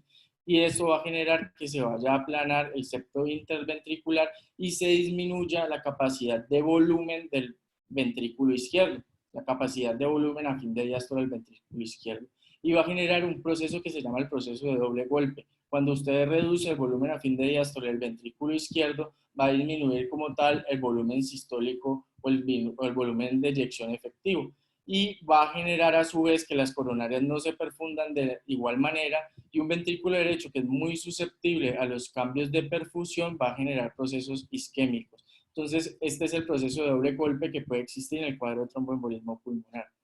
Otra de las cosas importantes fisiopatológicamente hablando son los conceptos de acoplamiento ventrículo-arterial. Básicamente podemos observar en esta gráfica que nos correlaciona la presión con el volumen. En el cuadrito gris podemos observar que hay un punto resaltado donde podemos observar que se traza una línea entre 0 a este punto, que es el punto de mayor presión a fin de sístole. Y la interrelación desde 0 hasta este punto nos va a hablar de algo que conocemos como la elastancia ventricular. Recordemos que es el término de elastancia. Son los cambios de presión, son los cambios de la presión que van a influir en los cambios del volumen. Entonces, básicamente, lo que podemos observar en este punto que acabo de llamar como elastancia ventricular es el inotropismo. Si de este mismo punto trazamos una línea al volumen mayor a fin de diástole, podemos encontrar una pendiente. Esta pendiente la vamos a conocer como la elastancia arterial. Esta elastancia arterial nos va a hablar de un proceso muy importante que es el proceso de poscarga. Normalmente, cuando nosotros hacemos un cociente entre la elastancia ventricular con la elastancia arterial, entendemos que ese cociente es cercano entre 1 a 2 aproximadamente. Sin embargo, en situaciones fisiológicas, como por ejemplo el ejercicio, o en situaciones patológicas, el corazón derecho tiene un mecanismo compensatorio inicial. Ese mecanismo compensatorio inicial lo que va a generar principalmente es que ante aumentos de la poscarga o de la elastancia arterial, va a generar que aumente el inotropismo, haciendo que esa correlación entre el cociente entre la elastancia ventricular y la elastancia arterial no se vea muy alterado. Sin embargo, ese proceso no es gratuito porque demanda energía, demanda unas interacciones de acoplamiento, van a conllevar que si sigue el proceso estresante, aumento por ejemplo de la poscarga, no se pueda regular por forma del inotropismo, el ventrículo derecho empieza a presentar una disfunción como tal. Entonces en esta gráfica podemos observar, a pesar de que dice que es entre semanas a años, esto puede ocurrir agudamente. Los cambios iniciales en el ventrículo derecho, por ejemplo, si un paciente tiene tromboembolismo pulmonar, al inicio van a ser homeométricos. Homeométricos quiere decir que no va a haber un cambio como tal en la longitud de las fibras del ventrículo derecho, sino que van a ser cambios basados principalmente por un mayor inotropismo basado por niveles de calcio. Sin embargo, si las resistencias empiezan a aumentar y con ello la elastancia arterial empieza a aumentar, el corazón ya no va a poder, o el ventrículo derecho ya no va a poder compensar esos cambios agudos y va a conllevar que se den unos cambios heterométricos. Estos cambios heterométricos son basados principalmente en el concepto de Frank-Starling, que a nivel del ventrículo izquierdo funcionan muy bien, pero en el ventrículo derecho no funcionan tan adecuadamente. Esto es basado principalmente en el grosor del miocardio del ventrículo derecho. Entonces estos cambios sirven inicialmente, pero no nos sirve para que posteriormente el corazón pueda estabilizarse, sino que va a conllevar a que se genere esa disfunción como tal del ventrículo derecho y conlleve a que se aumente el volumen afín de diástole del ventrículo derecho y nos hace todos estos procesos de interdependencia ventricular afectando como tal ese acoplamiento y el volumen afín de diástole del ventrículo izquierdo y con ello pues una disminución del volumen sistólico. Esto es un resumen de lo que acabo de mencionar. Este cociente no se puede mantener todo el tiempo basado por estos cambios compensatorios y va a llegar un momento donde las resistencias vasculares van a aumentar tanto que va a conllevar a la disfunción del ventrículo derecho. En el caso del TEP, como dije anteriormente, va a verse aumentada las resistencias vasculares y estas resistencias vasculares van a significar un aumento de la elastancia arterial pulmonar y eso conlleva a que la elastancia ventricular no pueda compensar ese cambio y sea un desacople de este cociente. Y eso es lo que conocemos como el desacople ventrículo arterial principalmente. Este desacople ventrículo arterial va a conllevar a que el volumen afín de diástole del ventrículo derecho se va a tardar mucho más en llenarse. Se va a tardar de llenar mucho más el ventrículo derecho y va a conllevar que cuando el ventrículo izquierdo ya está en final de su eyección, el derecho apenas vaya por la mitad. Entonces existe un desacoplamiento como tal de la función biventricular. Y eso va a verse reflejado en los cambios hemodinámicos que vamos a mencionar posteriormente. Dentro del manejo preoperatorio, estas son una de las guías pues, que utilicé para la charla. La más utilizada es la guía del CHES, que es del año 2012, es una guía pues un poco antigua, todavía no han sacado las nuevas guías de práctica, y basado también en la guía de la Sociedad Hematológica de los Estados Unidos y de las guías perioperatorias europeas de tromboprofilaxis. Entonces, siempre en todas las guías nos evalúan dos factores, uno el riesgo de sangrado y el otro el riesgo tromboembólico. Y de acuerdo a eso tenemos que tomar una decisión entre si realizamos una tromboprofilaxis mecánica o una tromboprofilaxis farmacológica. Entonces, como mencioné anteriormente, existen unos riesgos asociados a la triada de Virchow. En el caso de nosotros, en la condición perioperatoria, sabemos que la estasis va a jugar un papel primordial. Un paciente que esté postrado o encamado mayor a 72 horas aumenta cerca de 5 veces el riesgo. La técnica anestésica, como mencioné anteriormente, principalmente la anestesia general balanceada se ha visto que tiene mucho mayor riesgo de producir trombosis y las cirugías cuando son mayores a 45 minutos tienen un riesgo hasta de 3 veces más de elevar el riesgo trombogénico de los pacientes. Y eso sumado pues a la lesión endotelial per se de la cirugía y a estados que pueden tener los pacientes de hipercoagulabilidad como el embarazo y el cáncer. Entonces, ninguna guía como tal sustenta en la evidencia cuál es la escala ideal. La que más se aproxima es la guía CHES, que nos pone una escala, que es la escala de Caprini, que bien la han mencionado. Esta escala fue original en 2005 por el doctor Caprini. Inicialmente se hicieron estudios principalmente en pacientes de cirugía de abdomen y cirugía ginecológica, principalmente laparoscópica y laparotomía abierta, y ahí empezaron a hacerse los estudios posteriores para incluir a la población ortopédica. Recientemente se ha extrapolado el Caprini a cirugía plástica reconstructiva y por medio de una extrapolación que no tiene mucha evidencia también se ha utilizado en pacientes neuroquirúrgicos.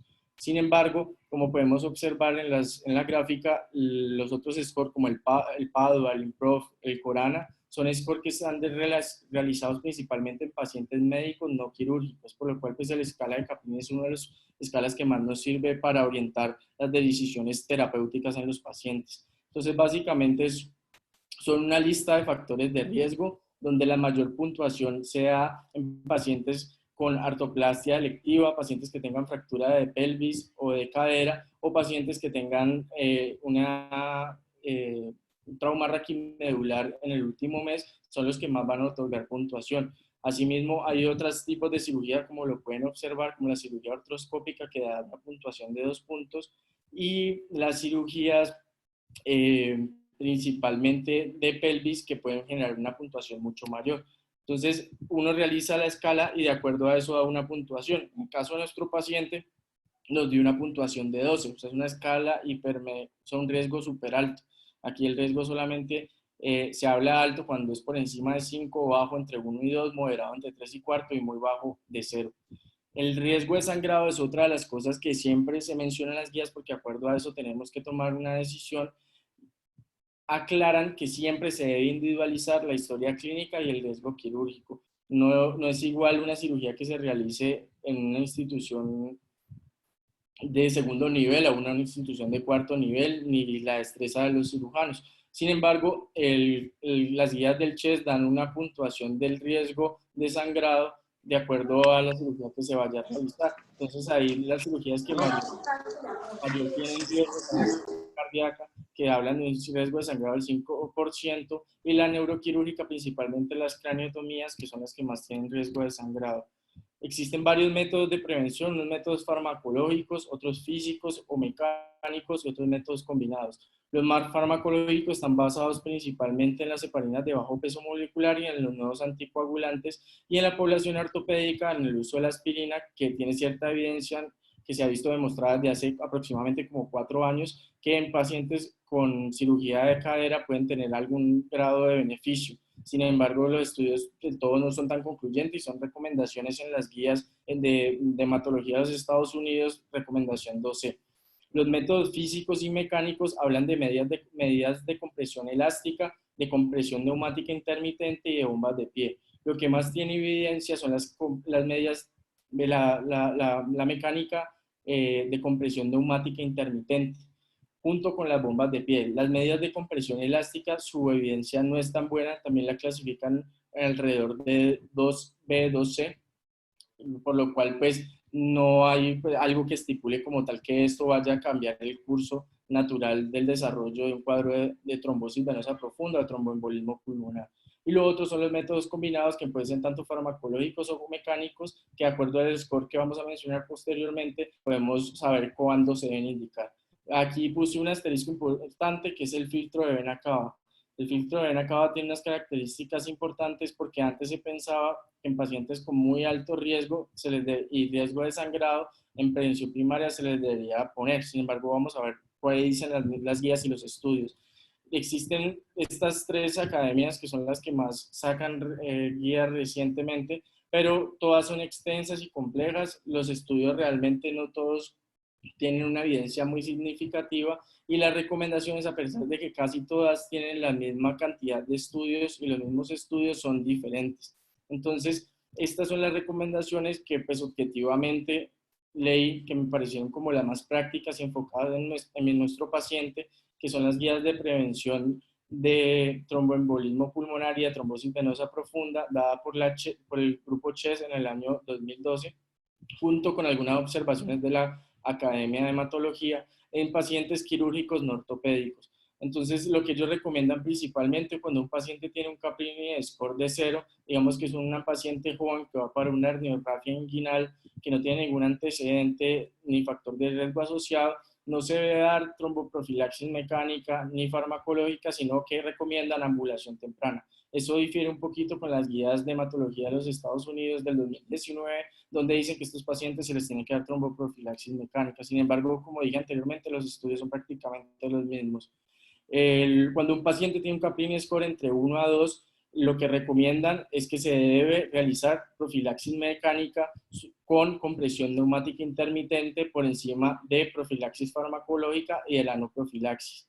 Cuando el Caprini está entre 3 a 4 y el paciente no tiene un alto riesgo de sangrado, se sugiere que se debe realizar terapia farmacológica con heparinas de bajo peso molecular, que son como la indicación que ellos siempre resaltan, y se debe considerar si se da la tromboprofilaxis mecánica. Sin embargo, la terapia dual en pacientes de riesgo moderado no está del todo pues indicado. Sin embargo, en pacientes ya con muy alto riesgo sí se debe dar dosis plenas de anticoagulación y adicionalmente a eso se debe realizar y colocar la tromboprofilaxis mecánica con las medidas de compresión, con la terapia neumática de compresión intermitente. En pacientes que tienen muy alto riesgo, con un Capellini mayor a 5 y muy alto riesgo de sangrado, que ahí lo entablan principalmente en cirugías de cardio y en cirugías de neuro, sobre todo las craniotomías, hablan que se debe colocar la terapia mecánica intermitente y se debe considerar el inicio de terapia farmacológica una vez por decisión clínica se haya estipulado que el paciente ya no tiene riesgo de sangrado. Eso principalmente se da en un intervalo de 48 a 72 horas. Dentro de los medicamentos pues, que enuncian las guías se encuentran las heparinas de bajo peso molecular. Las heparinas no fraccionadas las enuncian sobre todo cuando un paciente tiene una tasa de filtración glomerular por debajo de 30 y el fundaparinox también se indica, pero principalmente en medida posoperatoria y no en el perioperatorio. ¿Cuándo se debe iniciar? El tiempo óptimo como tal es desconocido, entablan que se debe individualizar el riesgo de sangrado de cada paciente y lo que sí entablan es que los pacientes que requieren terapia mecánica se debe iniciar por lo menos 24 horas previos a la cirugía. Los pacientes que tienen terapia farmacológica se debe iniciar alrededor entre 12 a 24 horas previas si no existe un riesgo de sangrado y teniendo en cuenta la técnica anestésica que se vaya a realizar. ¿Cuándo se debe finalizar como tal este tratamiento? Las guías, el CHES enuncia que se debe realizar una vez el paciente sea ambulatorio y eso en promedio son alrededor de 10 días. En pacientes que ya tienen un alto riesgo como tal y que tienen indicación tanto de terapia farmacológica y mecánica, lo extienden hasta alrededor de 14 días. Como dije anteriormente, el filtro de vena cava se creyó en un tiempo que podría, en pacientes con muy alto riesgo trombogénico y alto riesgo de sangrado, en prevención primaria, ser una de las medidas de elección. Sin embargo, en un gran metaanálisis que se hizo aproximadamente en el año 2012, se evidenció que el riesgo inclusive podía ser mayor que el beneficio. Eso hablando principalmente porque cerca del 20% de los pacientes de ese estudio tuvieron perforación a nivel de la íntima de las venas. Y eso conllevó principalmente a que se dieran desenlaces desastrosos, pues, y comprometiera inclusive la mortalidad de esos pacientes. Cuando está indicado el filtro de vena cava, las guías sugieren que se debe utilizar en prevención secundaria, y eso tiene una recomendación baja, en pacientes que tengan trombosis venosa profunda reciente con alto riesgo de sangrado y que tengan un esquema de anticoagulación completa y vayan a ser llevados pues, a una cirugía mayor que tenga un riesgo significativo. Y eso fue anunciado principalmente en unos estudios que están en el PRESID, que es el PRESID 1 y el PRESID 2, donde se evidenció que si ponían el filtro de vena cava se disminuía hasta un 30% el riesgo de generar tromboembolismo pulmonar en los pacientes. Otra circunstancia en las cuales podemos utilizar el filtro de vena cava en pacientes que tengan una trombosis venosa profunda recurrente o un tromboembolismo pulmonar recurrente que no hayan mejorado o hayan tenido nuevos episodios a pesar de una anticoagulación importante. Es otro de los esquemas de prevención secundaria que se puede realizar. Este es un artículo publicado en The Lancet en el año pasado donde habla sobre qué se debe hacer con los pacientes oncológicos. Ellos recomiendan que los pacientes oncológicos deben ir con heparinas de bajo peso molecular. Son su esquema que más tiene recomendación, los nuevos anticoagulantes no tienen recomendación y se debe utilizar principalmente esos anticoagulantes hasta 4 semanas posoperatorias. Los estudios fueron realizados principalmente en la parotomía y la paroscopía abdominal en pacientes de bajo riesgo de sangrado, pero es su indicación. Y anotan que no se utiliza como monoterapia los métodos mecánicos solamente porque se ha visto que aumenta inclusive el riesgo de generar mayor cuadro de tromboembolismo pulmonar. En el manejo intraoperatorio hay que hacer un reconocimiento, entonces dentro del reconocimiento se dice que cerca del 20% de los TEP perioperatorios se pueden ocurrir en el intraoperatorio y hay unos hallazgos, hay un subdiagnóstico que muchas veces no caemos en cuenta, sobre todo esos pacientes que comienzan a tener hipotensiones no no explicadas o unos cambios dinámicos en el end-tidal del dióxido de carbono. Entonces, estos son dos factores que siempre nos deben hacer sospechar cuando un paciente puede estar presentando un TEP asociado pues a sus factores de riesgo, obviamente. Entonces, adicionalmente a estos dos factores, hay que ver los cambios a nivel de la gasometría, y con nuestra herramienta, que puede ser el ecógrafo, podemos realizar un diagnóstico importante.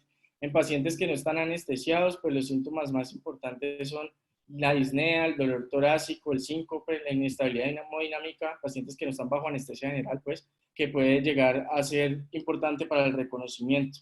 Dentro de la capnografía, aquí es importante lo que hablamos dentro de la fisiopatología. Su principal característica es un aumento del espacio muerto alveolar. Este aumento del espacio muerto alveolar hace que estos gases que se van a confluir en este alvéolo se vayan a igualar las presiones a las presiones de oxígeno ambiente y las presiones de dióxido de carbono ambiente. Y eso va a conllevar que se vean una disminución del end-tidal de CO2 y que los pacientes en cirugía, visualmente por medio de la capnometría y la capnografía, podamos observar los hipocápnicos. Y tienen un aspecto importante, es que si tomamos unos gases arteriales, vemos que la presión de dióxido de carbono está mucho más elevada. Y cuando hacemos el gradiente o la diferencia entre estas dos variables, encontramos que hay un aumento. En un tiempo se consideró, y algunas guías lo consideraron, para tromboembolismo pulmonar, no en el ambiente intraoperatorio, sino en el ambiente de urgencias, como una medida fidedigna que nos podía servir. Sin embargo, estos estudios han demostrado que tiene un bajo valor predictivo positivo. Sin embargo, en el contexto intraoperatorio, pues tiene una utilidad importante. Lo otro que se puede observar son los cambios a nivel electrocardiográficos. Se habla principalmente que la taquicardia es el que más tiene un OR significativo. El signo que mencionamos anteriormente se reproduce cerca del 20% de los pacientes, que es el C1Q3T3. Esta paciente la tenía, pero pues son cambios muy extraños, de una baja sensibilidad, pero una muy alta especificidad. Los otros cambios que se pueden observar, como lo tenía nuestra paciente, son inversiones de la onda T en las derivadas precordiales, y en menor medida pueden los pacientes debutar con un cuadro de fibrilación auricular. Dentro de la radiografía de tórax, pues son hallazgos muy inespecíficos, pero hay unos signos que son característicos históricamente, que es como una opacidad basal, que la llaman la joroba de Hampton, y lo otro es la oligoemia, que básicamente lo que se va a ver es que la trama vascular no va a llegar hasta la parte más distal, sino que se va a ver que va a estar mucho más acortada. Dentro de las otras variables son unos gases arteriales intraoperatorios, pues nos va a demostrar hipoxemia, nos va a encontrar principalmente que el paciente tenga una diferencia arterioalveolar de oxígeno muy amplia. Nos puede también servir para lo que mencioné anteriormente del dióxido de carbono, y en pacientes pues que no estén bajo anestesia general podemos encontrarlos con alcalosis respiratoria. Dentro de las características importantes de reconocer ecográficamente es que muchos de estos pacientes nos pueden debutar en shock, como hablamos anteriormente, que es ese estado de hipoperfusión donde hay una alteración a nivel de la deuda de oxígeno, y va a conllevar principalmente que se empiezan a iniciar mecanismos anaeróbicos con el consecuente producción, por ejemplo, de lactato, que es uno de los biomarcadores que nos sirve. Ecográficamente quisimos traer pues para hablar un poco acerca de cómo podemos hacer el reconocimiento del shock. Uno de ellos es la integral tiempo-velocidad. Esta integral tiempo-velocidad es lo que nos va a medir la longitud de la columna de sangre que va a pasar por un punto insonado en un latido. Esto principalmente nos va a conllevar a estimar aproximadamente el volumen sistólico, pero para poder realizar este cálculo integral velocidad-tiempo tenemos que tener una fórmula que es el área seccional por la integral velocidad-tiempo. Esta área seccional básicamente se va a hacer por pi, por la distancia del tracto de salida del ventrículo izquierdo dividido 2, y esto al cuadrado. Y con la raíz de esto, estas medidas las podemos hacer ecográficamente, podemos observar el área seccional, y cuando la multiplicamos por esta integral tiempo-velocidad, podemos obtener el volumen sistólico. Normalmente se habla que este ITB es por encima de 17, nos habla de unos factores de normalidad, pero cuando el paciente se encuentra con ITB por debajo de 17, podemos observar que el paciente tiene un volumen de sistólico disminuido. Esta es una gráfica que correlaciona más o menos las variables y se habla que un ITB de 17 tiene aproximadamente un volumen sistólico entre 60 a 100 cc por latido. Y esto nos sirve en el reconocimiento del shock basado en el ITB. ¿Por qué? Porque podemos hacer un algoritmo mental, esto es un algoritmo adaptado del grupo chileno, donde básicamente ha compartido por el doctor Benítez y Caballero, donde podemos observar que cuando un paciente se encuentra en un estado de shock evidenciado por los signos clínicos y realizamos el ITB y se encuentra por encima de 17, nos hace pensar que ese paciente posiblemente esté teniendo una alteración en la poscarga por unas resistencias disminuidas y tenemos que inmediatamente pensar en un tipo de shock distributivo. Sin embargo, cuando ese índice integral tiempo-velocidad está por debajo de 17, tenemos que replantearnos qué pasa con el paciente. Entonces, ¿qué tipo de shock puede estar cursando el paciente? Si es un shock obstructivo, hipovolémico o cardiogénico. ¿Cómo podemos objetivizar estas medidas? Principalmente podemos darle una carga de líquidos a este paciente y si el paciente responde ante las medidas hemodinámicas y ecográficas, podemos pensar que el paciente está cursando con un shock hipovolémico. Por el contrario, como por ejemplo en el caso de nuestro paciente, podemos hacer las medidas a nivel de la función del ventrículo derecho. Si esas medidas están alteradas, podemos pensar en un shock obstructivo y teniendo en cuenta todos los parámetros clínicos, ecográficos, podemos dilucidar que el paciente posiblemente, como en el caso de nuestra paciente, estuviese cursando con un cuadro de TEP. Si, por ejemplo, objetivamente vemos que la contracción está alterada, pues hablamos principalmente que el paciente puede estar cursando con un shock de tipo cardiogénico. Ya que incursionamos en la ecografía, quisiera hablar algo acerca del protocolo Rush, que básicamente lo que evalúa son tres aspectos: la bomba, el tanque y los recipientes de pipes. Básicamente, enfocados en el ventrículo derecho, existen unas medidas importantes de reconocimiento que tenemos que tratar de entender para poder llegar a un diagnóstico como en el caso del tromboembolismo pulmonar. Existen varias medidas que se pueden realizar, unas con mayores valores predictivos, otras con mayores sensibilidades, otras con mayores especificidades, pero a gran escala podemos encontrar 4 medidas que nos pueden servir bastante. Una es la dilatación del ventrículo derecho. Se dice que cerca del 25% de los pacientes puede tener el ventrículo derecho dilatado cuando cursa con un TEP. Adicionalmente a eso podemos hacer un cociente entre el diámetro del ventrículo derecho y el diámetro del ventrículo izquierdo para poder objetivizar que ese cociente va a estar disminuido.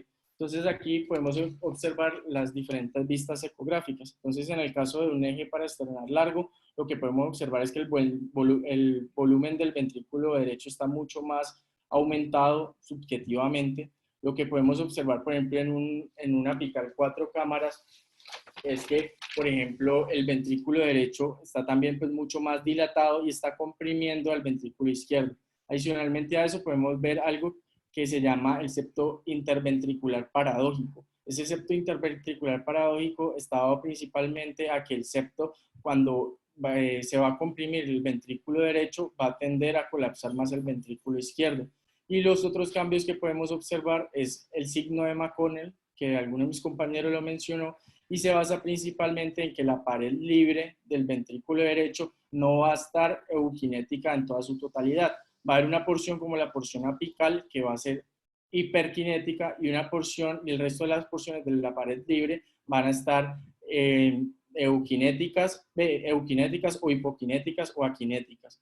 Adicionalmente, podemos observar en este eje que también se puede observar el famoso signo de la D, que básicamente es por un aplatamiento del septo interventricular. Podemos observar también a nivel de la vena cava inferior que se puede encontrar dilatada por unas medidas por encima de 21 milímetros, que nos enuncia principalmente que esa vena está dilatada y que no vaya a colapsarse inspiratoriamente.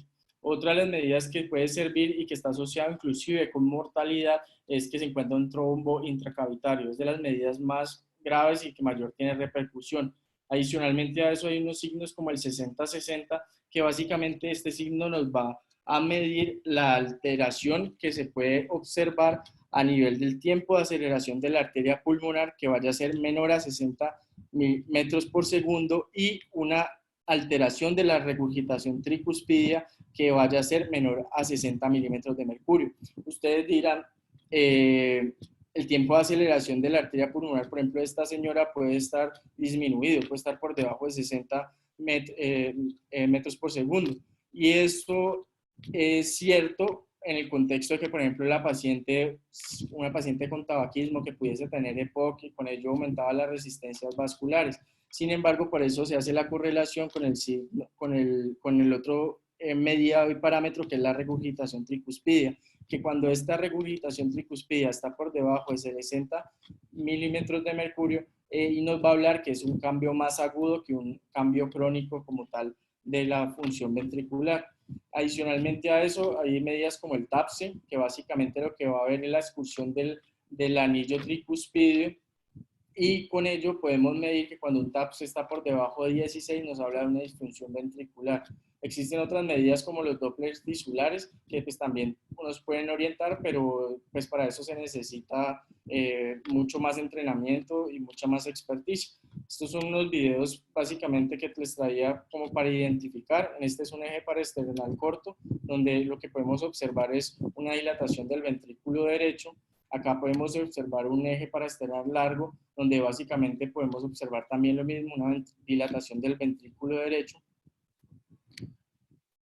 Aquí la apical 4 cámaras, que lo que vamos a reconocer son los signos que mencioné anteriormente. Uno de ellos es el septo interventricular paradójico, el otro es pues obviamente el agrandamiento del ventrículo derecho, y el otro es el signo de McConnell, que básicamente hay una hiperquinesia apical, y el resto de la pared libre del ventrículo derecho va a estar eukinético o hipokinético. Otro de los hallazgos que podemos encontrar es el signo de McConnell. Aquí está un poquito más graficado, mejor graficado, donde se puede observar mucho más la hiperquinesia apical y la pared libre del ventrículo derecho mucho más eukinética y hipokinética. El signo del 60-60 básicamente nos va a hablar lo que les mencioné anteriormente, que es el tiempo de aceleración de la arteria pulmonar menor a 60 y la regurgitación tricuspidia menor a 60 milímetros de mercurio. El TAPSE, que por medio de un modo M nos puede dar unas medidas importantes y hablar sobre la disfunción del ventrículo derecho. Se sabe que cuando un TAPSE está por debajo de 10 milímetros nos habla que su disfunción es grave. Y otra de las medidas importantes que nos puede servir, porque pues, es fácil y reproducible de realizar, es la dilatación de la vena cava inferior. Cuando esta se encuentra por debajo de 20 milímetros o de 0.2 milímetros, nos habla de que está dilatada y que no colapse inspiratoriamente. ¿Y qué nos hace pensar esta dilatación de la vena cava inferior? Principalmente que hay un aumento de la presión a nivel de la aurícula derecha que está conllevando que no se pueda el flujo venoso pues llegar a las cavidades derechas. Una de las medidas importantes y que intraoperatoriamente sirve mucho de reconocimiento es un paciente que se empieza a hipotensar, un paciente que se torna hipoxémico, desaturado, con un ETCO2 bajo, y usted hace un eco pulmonar, podemos observar que el eco pulmonar es completamente normal en los pacientes con tromboembolismo pulmonar. No hay ningún signo patognomónico y lo más frecuente es que se encuentre normal. Adicionalmente a eso, tenemos que hacer el abordaje a nivel de los vasos venosos, principalmente a nivel del femoral y del popliteo, donde básicamente hacemos una compresión, y si la vena femoral no comprime, lo más probable es que tenga un trombo intracavitario, y en el contexto del paciente pues podemos dilucidar que puede tener un cuadro de trombosis venosa. Dentro del diagnóstico, estas son las guías que salieron el año pasado de la Sociedad Europea.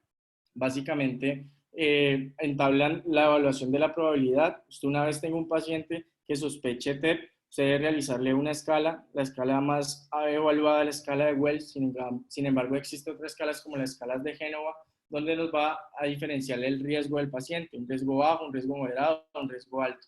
Cuando el riesgo es bajo, indica la toma de dímero D en dependencia pues, de los falsos positivos que pueda tener el paciente. Cuando el riesgo es moderado o alto, indican la toma de un angiotac en dependencia del estado hemodinámico.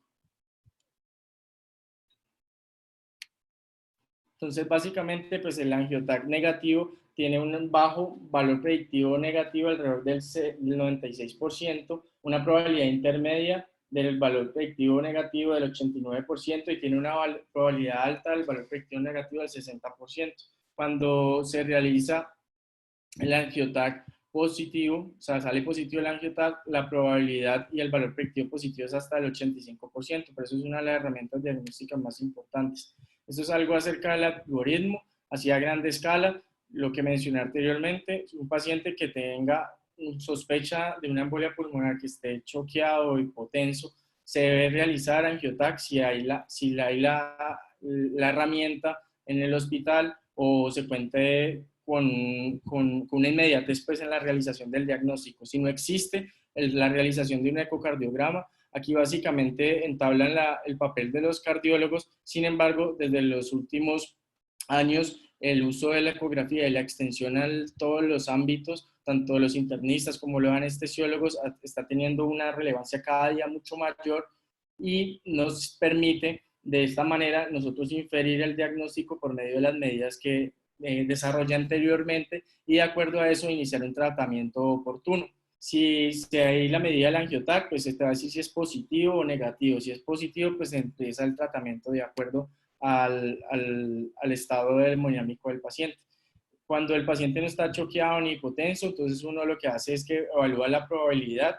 Si la probabilidad es baja, se toma un dímero D. Si sale positivo y el angiotac es positivo, se confirma la enfermedad. Si sale negativo, simplemente pues se descarta, hay que buscar otros diagnósticos. Si la probabilidad clínica es alta, básicamente pues se toma el angiotac y lo mismo, se confirma o no se confirma.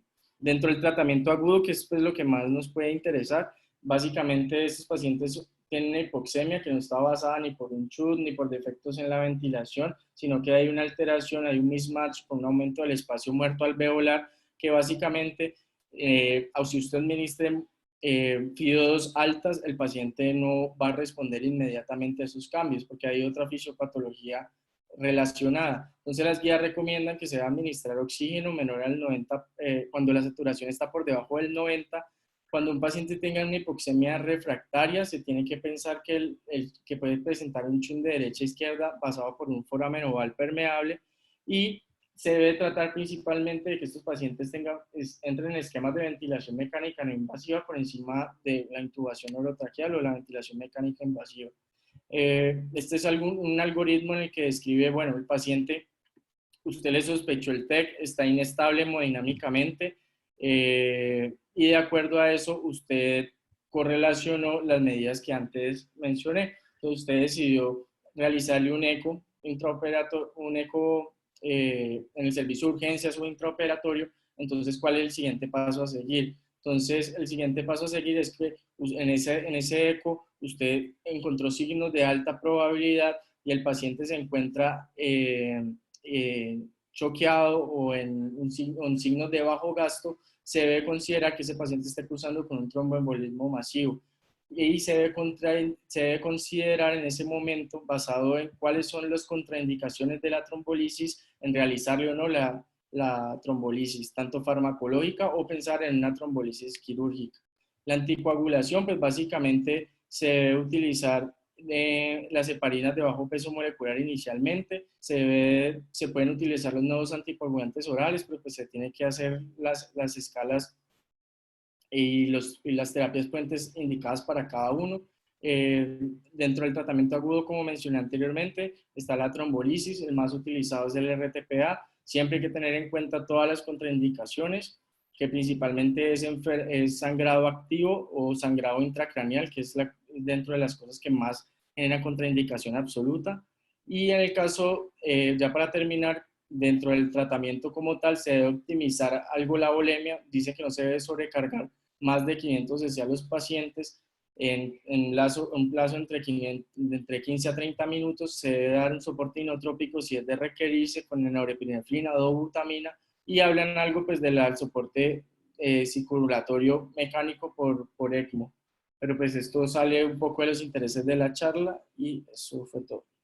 Y si tengan alguna pregunta.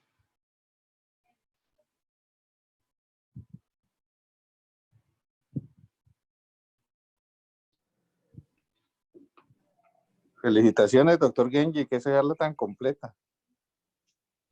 Gracias, profe. No sé, ya van a ser las 9. Una sección corta de preguntas. 10 minuticos. Sí. Sí, profe, una pregunta. Buenas noches. Primero, Hola, felicitaciones Sergio. a Genji por la charla excelente, la verdad, supremamente completa. Uno quería recalcar, la gente a veces confunde antiagregación con anticoagulación y el principio lo mencionó bien importante, bien clave, es que a nivel arterial el fenómeno depende fundamentalmente de las plaquetas y es por eso que antiagregamos, mientras como en este caso el fenómeno a nivel venoso, la fisiopatología es diferente y por eso tanto énfasis que se debe hacer. Una pregunta es, si en cuanto a lo que leíste, Genji, un paciente que haga un paro y usted sospeche, pues dadas las imágenes, el eco que tenemos, digamos, disponible, con la historia clínica, con los diferentes scores que mencionaste, sospechas que la causa del paro sea un TEP y se esté arrancando una cirugía, ¿se puede trombolizar? ¿Se debe trombolizar? Y si es así, ¿cómo se haría? Pues si no existe contraindicación y el paciente no ha iniciado la cirugía, es la pregunta. No entendí, profe. Exacto, digamos un ejemplo, una paciente con cirugía de columna por múltiples traumas, usted le arrancó, lo invadió, lo acomodó el paciente en prono y posterior a la acomodación, antes de que ellos arranquen, usted empieza a dar los cambios inmediatamente, el paciente hace paro. Y usted sospecha que es por un TEP. ¿Lo Pues tromboliza o qué hace en ese caso? primero hay que reanimar el paciente y luego sí Sí. se debe considerar si tenga alguna apreciación, algunos institutos. Pero sí, eso fue lo que tengo entendido. Pues yo creo que sí se podría trombolizar intraparo, esa sería como la indicación de iniciar la trombolisis. Sí, pues la sospecha es del medicamento que se podría dar intraparo.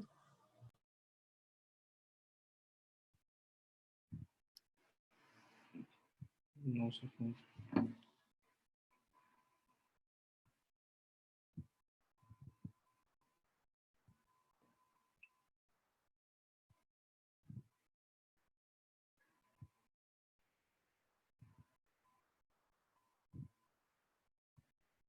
Aló, profe.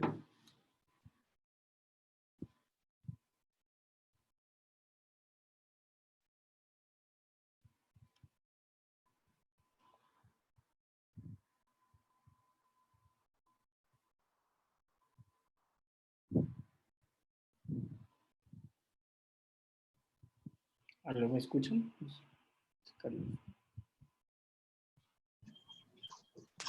Nada, ya acabó. Genji, felicitaciones por la conferencia, muy buen enfoque, muy buen manejo que le diste con todos los elementos que manejaste, precisamente la parte pues, de ecocardiografía. Felicitaciones por ese enfoque y la parte de análisis de la evidencia. Gracias. Gracias, profe.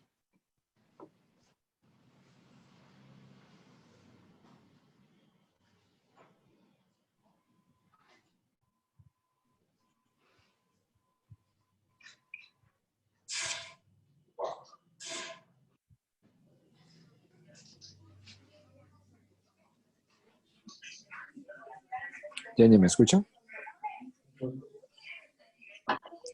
Aló. Sí, Alex, te escuchamos. Jenny, primero felicitaciones por la charla. Yo quería, pues hubo un momento en que me desconecté de la charla, no supe qué pasó finalmente con la paciente y qué acciones de mejora podemos implementar en el hospital para aterrizar esto ya en el hospital. En el hospital pues, de hace muchos años se está haciendo cirugía oncológica y este tipo de situaciones se siguen presentando y pues qué podemos hacer desde el punto de vista de anestesia y medicina perioperatoria para disminuir el riesgo. Uno ve que siempre hay una tendencia como a minimizar el riesgo de trombosis y exagerar el riesgo de sangrado y por eso uno ve que las medidas en el hospital más bien son laxas. No tenemos compresor neumático intermitente. Les colocan una venda elástica en las pantorrillas y ya está. Y esta paciente pues egresó solamente con unas medias y ya no. ¿Qué podemos implementar o hacer para mejorar ese tipo de situaciones? Profesor Castro, tenemos que formar los grupos de Ajá. PBM, los grupos de alta complejidad. pero eso va de la mano de que el hospital tenga una planta de anestesiólogos constante, porque es que el hospital lleva, desde que yo estoy, ya voy para 8 años, con un recambio o anestesiólogos de momento, anestesiólogos de 6 horas, y creo que pues ese es el cambio que se está dando en estos últimos 6 meses que estoy viendo. El grupo de dolor postoperatorio, que va, la idea es que lo dirija el doctor Andrés Velázquez, el grupo de PBM, el grupo de ERAS también, pero el hospital tiene que tener mantener esa visión, ¿no? Que no sea el hospital un sitio de ir a trabajar un momento, 6 horas, 12 horas, y no más, y que se comience a tener identidad y pertenencia por la institución, que creo que no solamente en anestesia, en muchos otros servicios creo que eso nos falta. Pero Fabricio, o sea, digamos que eso es cierto, pero creo que los pacientes, o sea, digamos que esta paciente, por ejemplo, en la valoración preanestésica, que estoy seguro que no la hicimos pues nosotros, por ejemplo, la escala de Caprini es algo que es básico y que es obligatorio. O sea, de pronto si no las tenemos, entonces anexarlas en los consultorios, lo mismo que el riesgo de sangrado, porque realmente esto fue una cosa que si desde la valoración preanestésica se hubiera indicado que la paciente tenía por lo menos en una escala alta, por lo menos requería mínimo 14 días y en las últimas guías que mencionó Genji, el paciente oncológico casi hasta 30 días de profilaxis. Pues es algo que se ha podido evitar, pero eso es algo que uno debería prever. Y ahí creo que hubo la falla en la valoración preanestésica. Normalmente cuando lo hacen en la anestesia de alto riesgo, los residentes y el doctor Cifuentes siempre hacen esa escala. Entonces, algo pasó en la valoración preanestésica, toca volver a hacer... Es que, sí. O sea, toca volver es como hacer una o Que capacitación. tenemos que Tenemos más pacientes más oncológicos en el hospital. tenemos que homogeneizar los conceptos. Eso es Sí, otro exacto. problema grande en el hospital. Porque es la verdad, un grupo hace una cosa y otros hacen otra y otros hacen otra. O sea, no hay una homogenización. De ahí va de la mano el desarrollo de guías y que se cumplan. Que eso también se está viniendo haciendo en los últimos meses. Adicionalmente, yo le mencionaría también allí, a propósito de lo que dice Alex, es que uno ve que hay muchos colegas pues, que trabajan con los cirujanos plásticos y son juiciosos y aplican Caprini. Y en conjunto con el plástico, el anestesiólogo, porque pues sé que algunos colegas lo hacen, le recomienda al cirujano, mira, envíale anticoagulación, heparina bajo peso, profilaxis y todo más. Entonces, yo sugiero pues es mejorar la comunicación con el grupo, porque pues somos un equipo y allí la recomendación es con el cirujano y con el residente que era manejado este caso, porque de manera que eso fue manejado con un residente de ginecología. Es, mira, esta paciente es de alto riesgo para un embolismo, te sugiero que le dejes anticoagulación profiláctica para manejo por 10 días, 14 días, y con lo que mencionó que son oncológicas 6 meses. Entonces sería bueno extrapolar todos estos comportamientos y actitudes de la calle, porque en la calle pues pueden ser un poco más comunicativos porque pues hay una relación de dependencia económica, pero pues en el hospital mejorar esta comunicación también para los desenlaces con los pacientes, es decir, al cirujano, mira, te sugiero que le mejore la anticoagulación a este paciente, tiene un alto riesgo, se beneficia de anticoagulación, o la profilaxis, recordar que debe ser con medicamentos, no es suficiente que sea mecánica, tiene más de 3 factores, le da un Caprini y tanto. Entonces es como también empezar a mejorar la comunicación con los compañeros quirúrgicos, porque pues obviamente somos un equipo. Y pues va de la mano lo que dice Fabricio, la adherencia a las guías, porque las guías existen, están en Daruma, se han hecho varios por parte de la universidad, y el propósito actualmente en pro de la acreditación es conocer y aplicar las guías, o sea, tener una adherencia a estas guías. Entonces es recomendar. En ocasiones uno puede manejar el dolor, puede manejar otros elementos, pero también este es algo que uno puede sugerir. Por favor, colocarle, te recuerdo que te sugiero que le coloques anticoagulación. Gracias.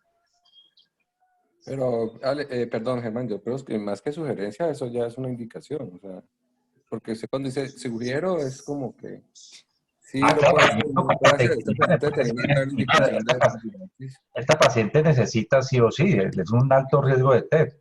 Entonces, La otra cosa que quería mencionar era, porque es que a veces va sumado a lo que comentaba Fabricio, que a veces pues no hay como sentido de pertenencia con los pacientes del hospital. Y es que lo cierto es que tanto la evaluación preanestésica como la misma anestesia pudo haber cambiado el desenlace de esta paciente. O sea, digamos, aunque no es tan fuerte, pero por ejemplo una paciente de estas con una analgesia multimodal que implicaría un catéter peridural para rápida pues, movilización, analgesia multimodal, incluso anestesia libre de opiáceos, eh, la no transfusión, porque es una paciente que no requería una transfusión. Tenía unas pérdidas permisibles de 1500, sangró 800 y la paciente le clavan una unidad de glóbulos rojos que no tenía ningún tipo de indicación. Entonces, toda esa clase de cosas que son del intraoperatorio, que son de nosotros, también tuvo que haber tenido repercusión en lo que pasó con la señora. O sea que también es como una enseñanza para nuestros residentes que no es solo llegar y ponerle un tubo y estubarla, sino que esa paciente se le puede haber dado una mejor tipo de anestesia, un mejor tipo de monitoría, como lo mencionó la doctora Marín, que creo que era por lo menos para poner una línea arterial y manejarla bien. Una sonda vesical, la señora ni siquiera tenía sonda. Se me hizo muy raro porque era una cirugía ginecológica donde hay alto riesgo de que puedan llevar la vejiga y todo. Y para saber cómo está el manejo de líquidos. Entonces, creo que también la invitación es a mejorar también la calidad de nuestras anestesias dentro de la institución, porque son pacientes de alto riesgo que requieren un manejo más allá de solo intubarlas y ponerles Evoran y remifentanil. Sí, eso es cierto, tenemos que tener, ya estamos en un hospital de nivel 4 prácticamente, y hay unos estándares de monitoreo, de todo el manejo perioperatorio. Creo que eso tiene que extrapolarse a todo, o sea, no solamente el grupo de la universidad, todo el hospital tiene que llegar a hablar los mismos conceptos, Sí, las conductas, y es que hay cosas que yo digo que sí son como básicas, hermano, el manejo de todo lo que es anticoagulación perioperatoria, eso es básico para un anestesiólogo actualmente, y eso se lo debe manejar muy bien.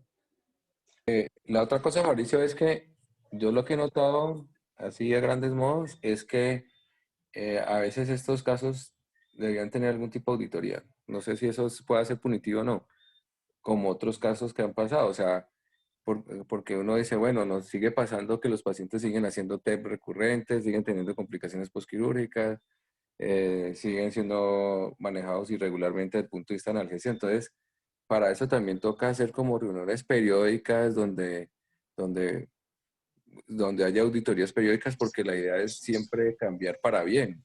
Pero yo noto que a veces seguimos como la misma tónica, seguimos discutiendo esto año tras año, y yo creo que eso parte porque el hospital no tiene una adecuada auditoría de algunos casos. Sí, de acuerdo.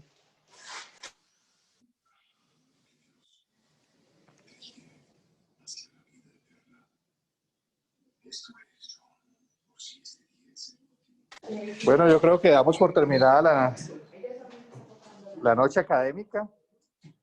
Nuevamente, muchas gracias, Genji, por tu excelente exposición. Hablaste de muchas cosas, muchos conceptos que el anestesiólogo moderno los debe conocer y dominar. Manejo de anticoagulación perioperatoria, monitoreo hemodinámica,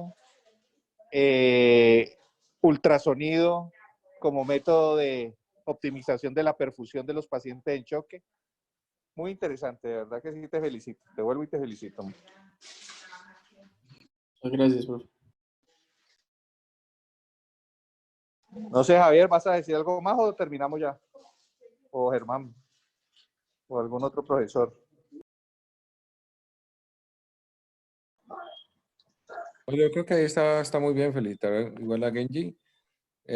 Recordar que pues estas charlas van a estar en la página de YouTube, entonces también para que si hay gente que no pudo ver este tipo de exposiciones que creo que están en muy alto nivel, pues la gente las puede ver en la página de YouTube, ya que estamos en la época de los YouTubers.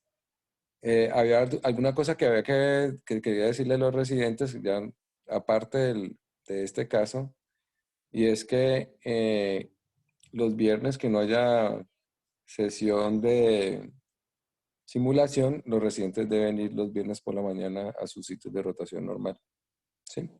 Y presentarse con el anestesiólogo asistencial donde estén. Cuando haya simulación, pues van a simulación. Por ejemplo, el día de mañana que no hay, pues deben ir a sus sitios de rotación desde las horas de la mañana, no desde la tarde. Bueno.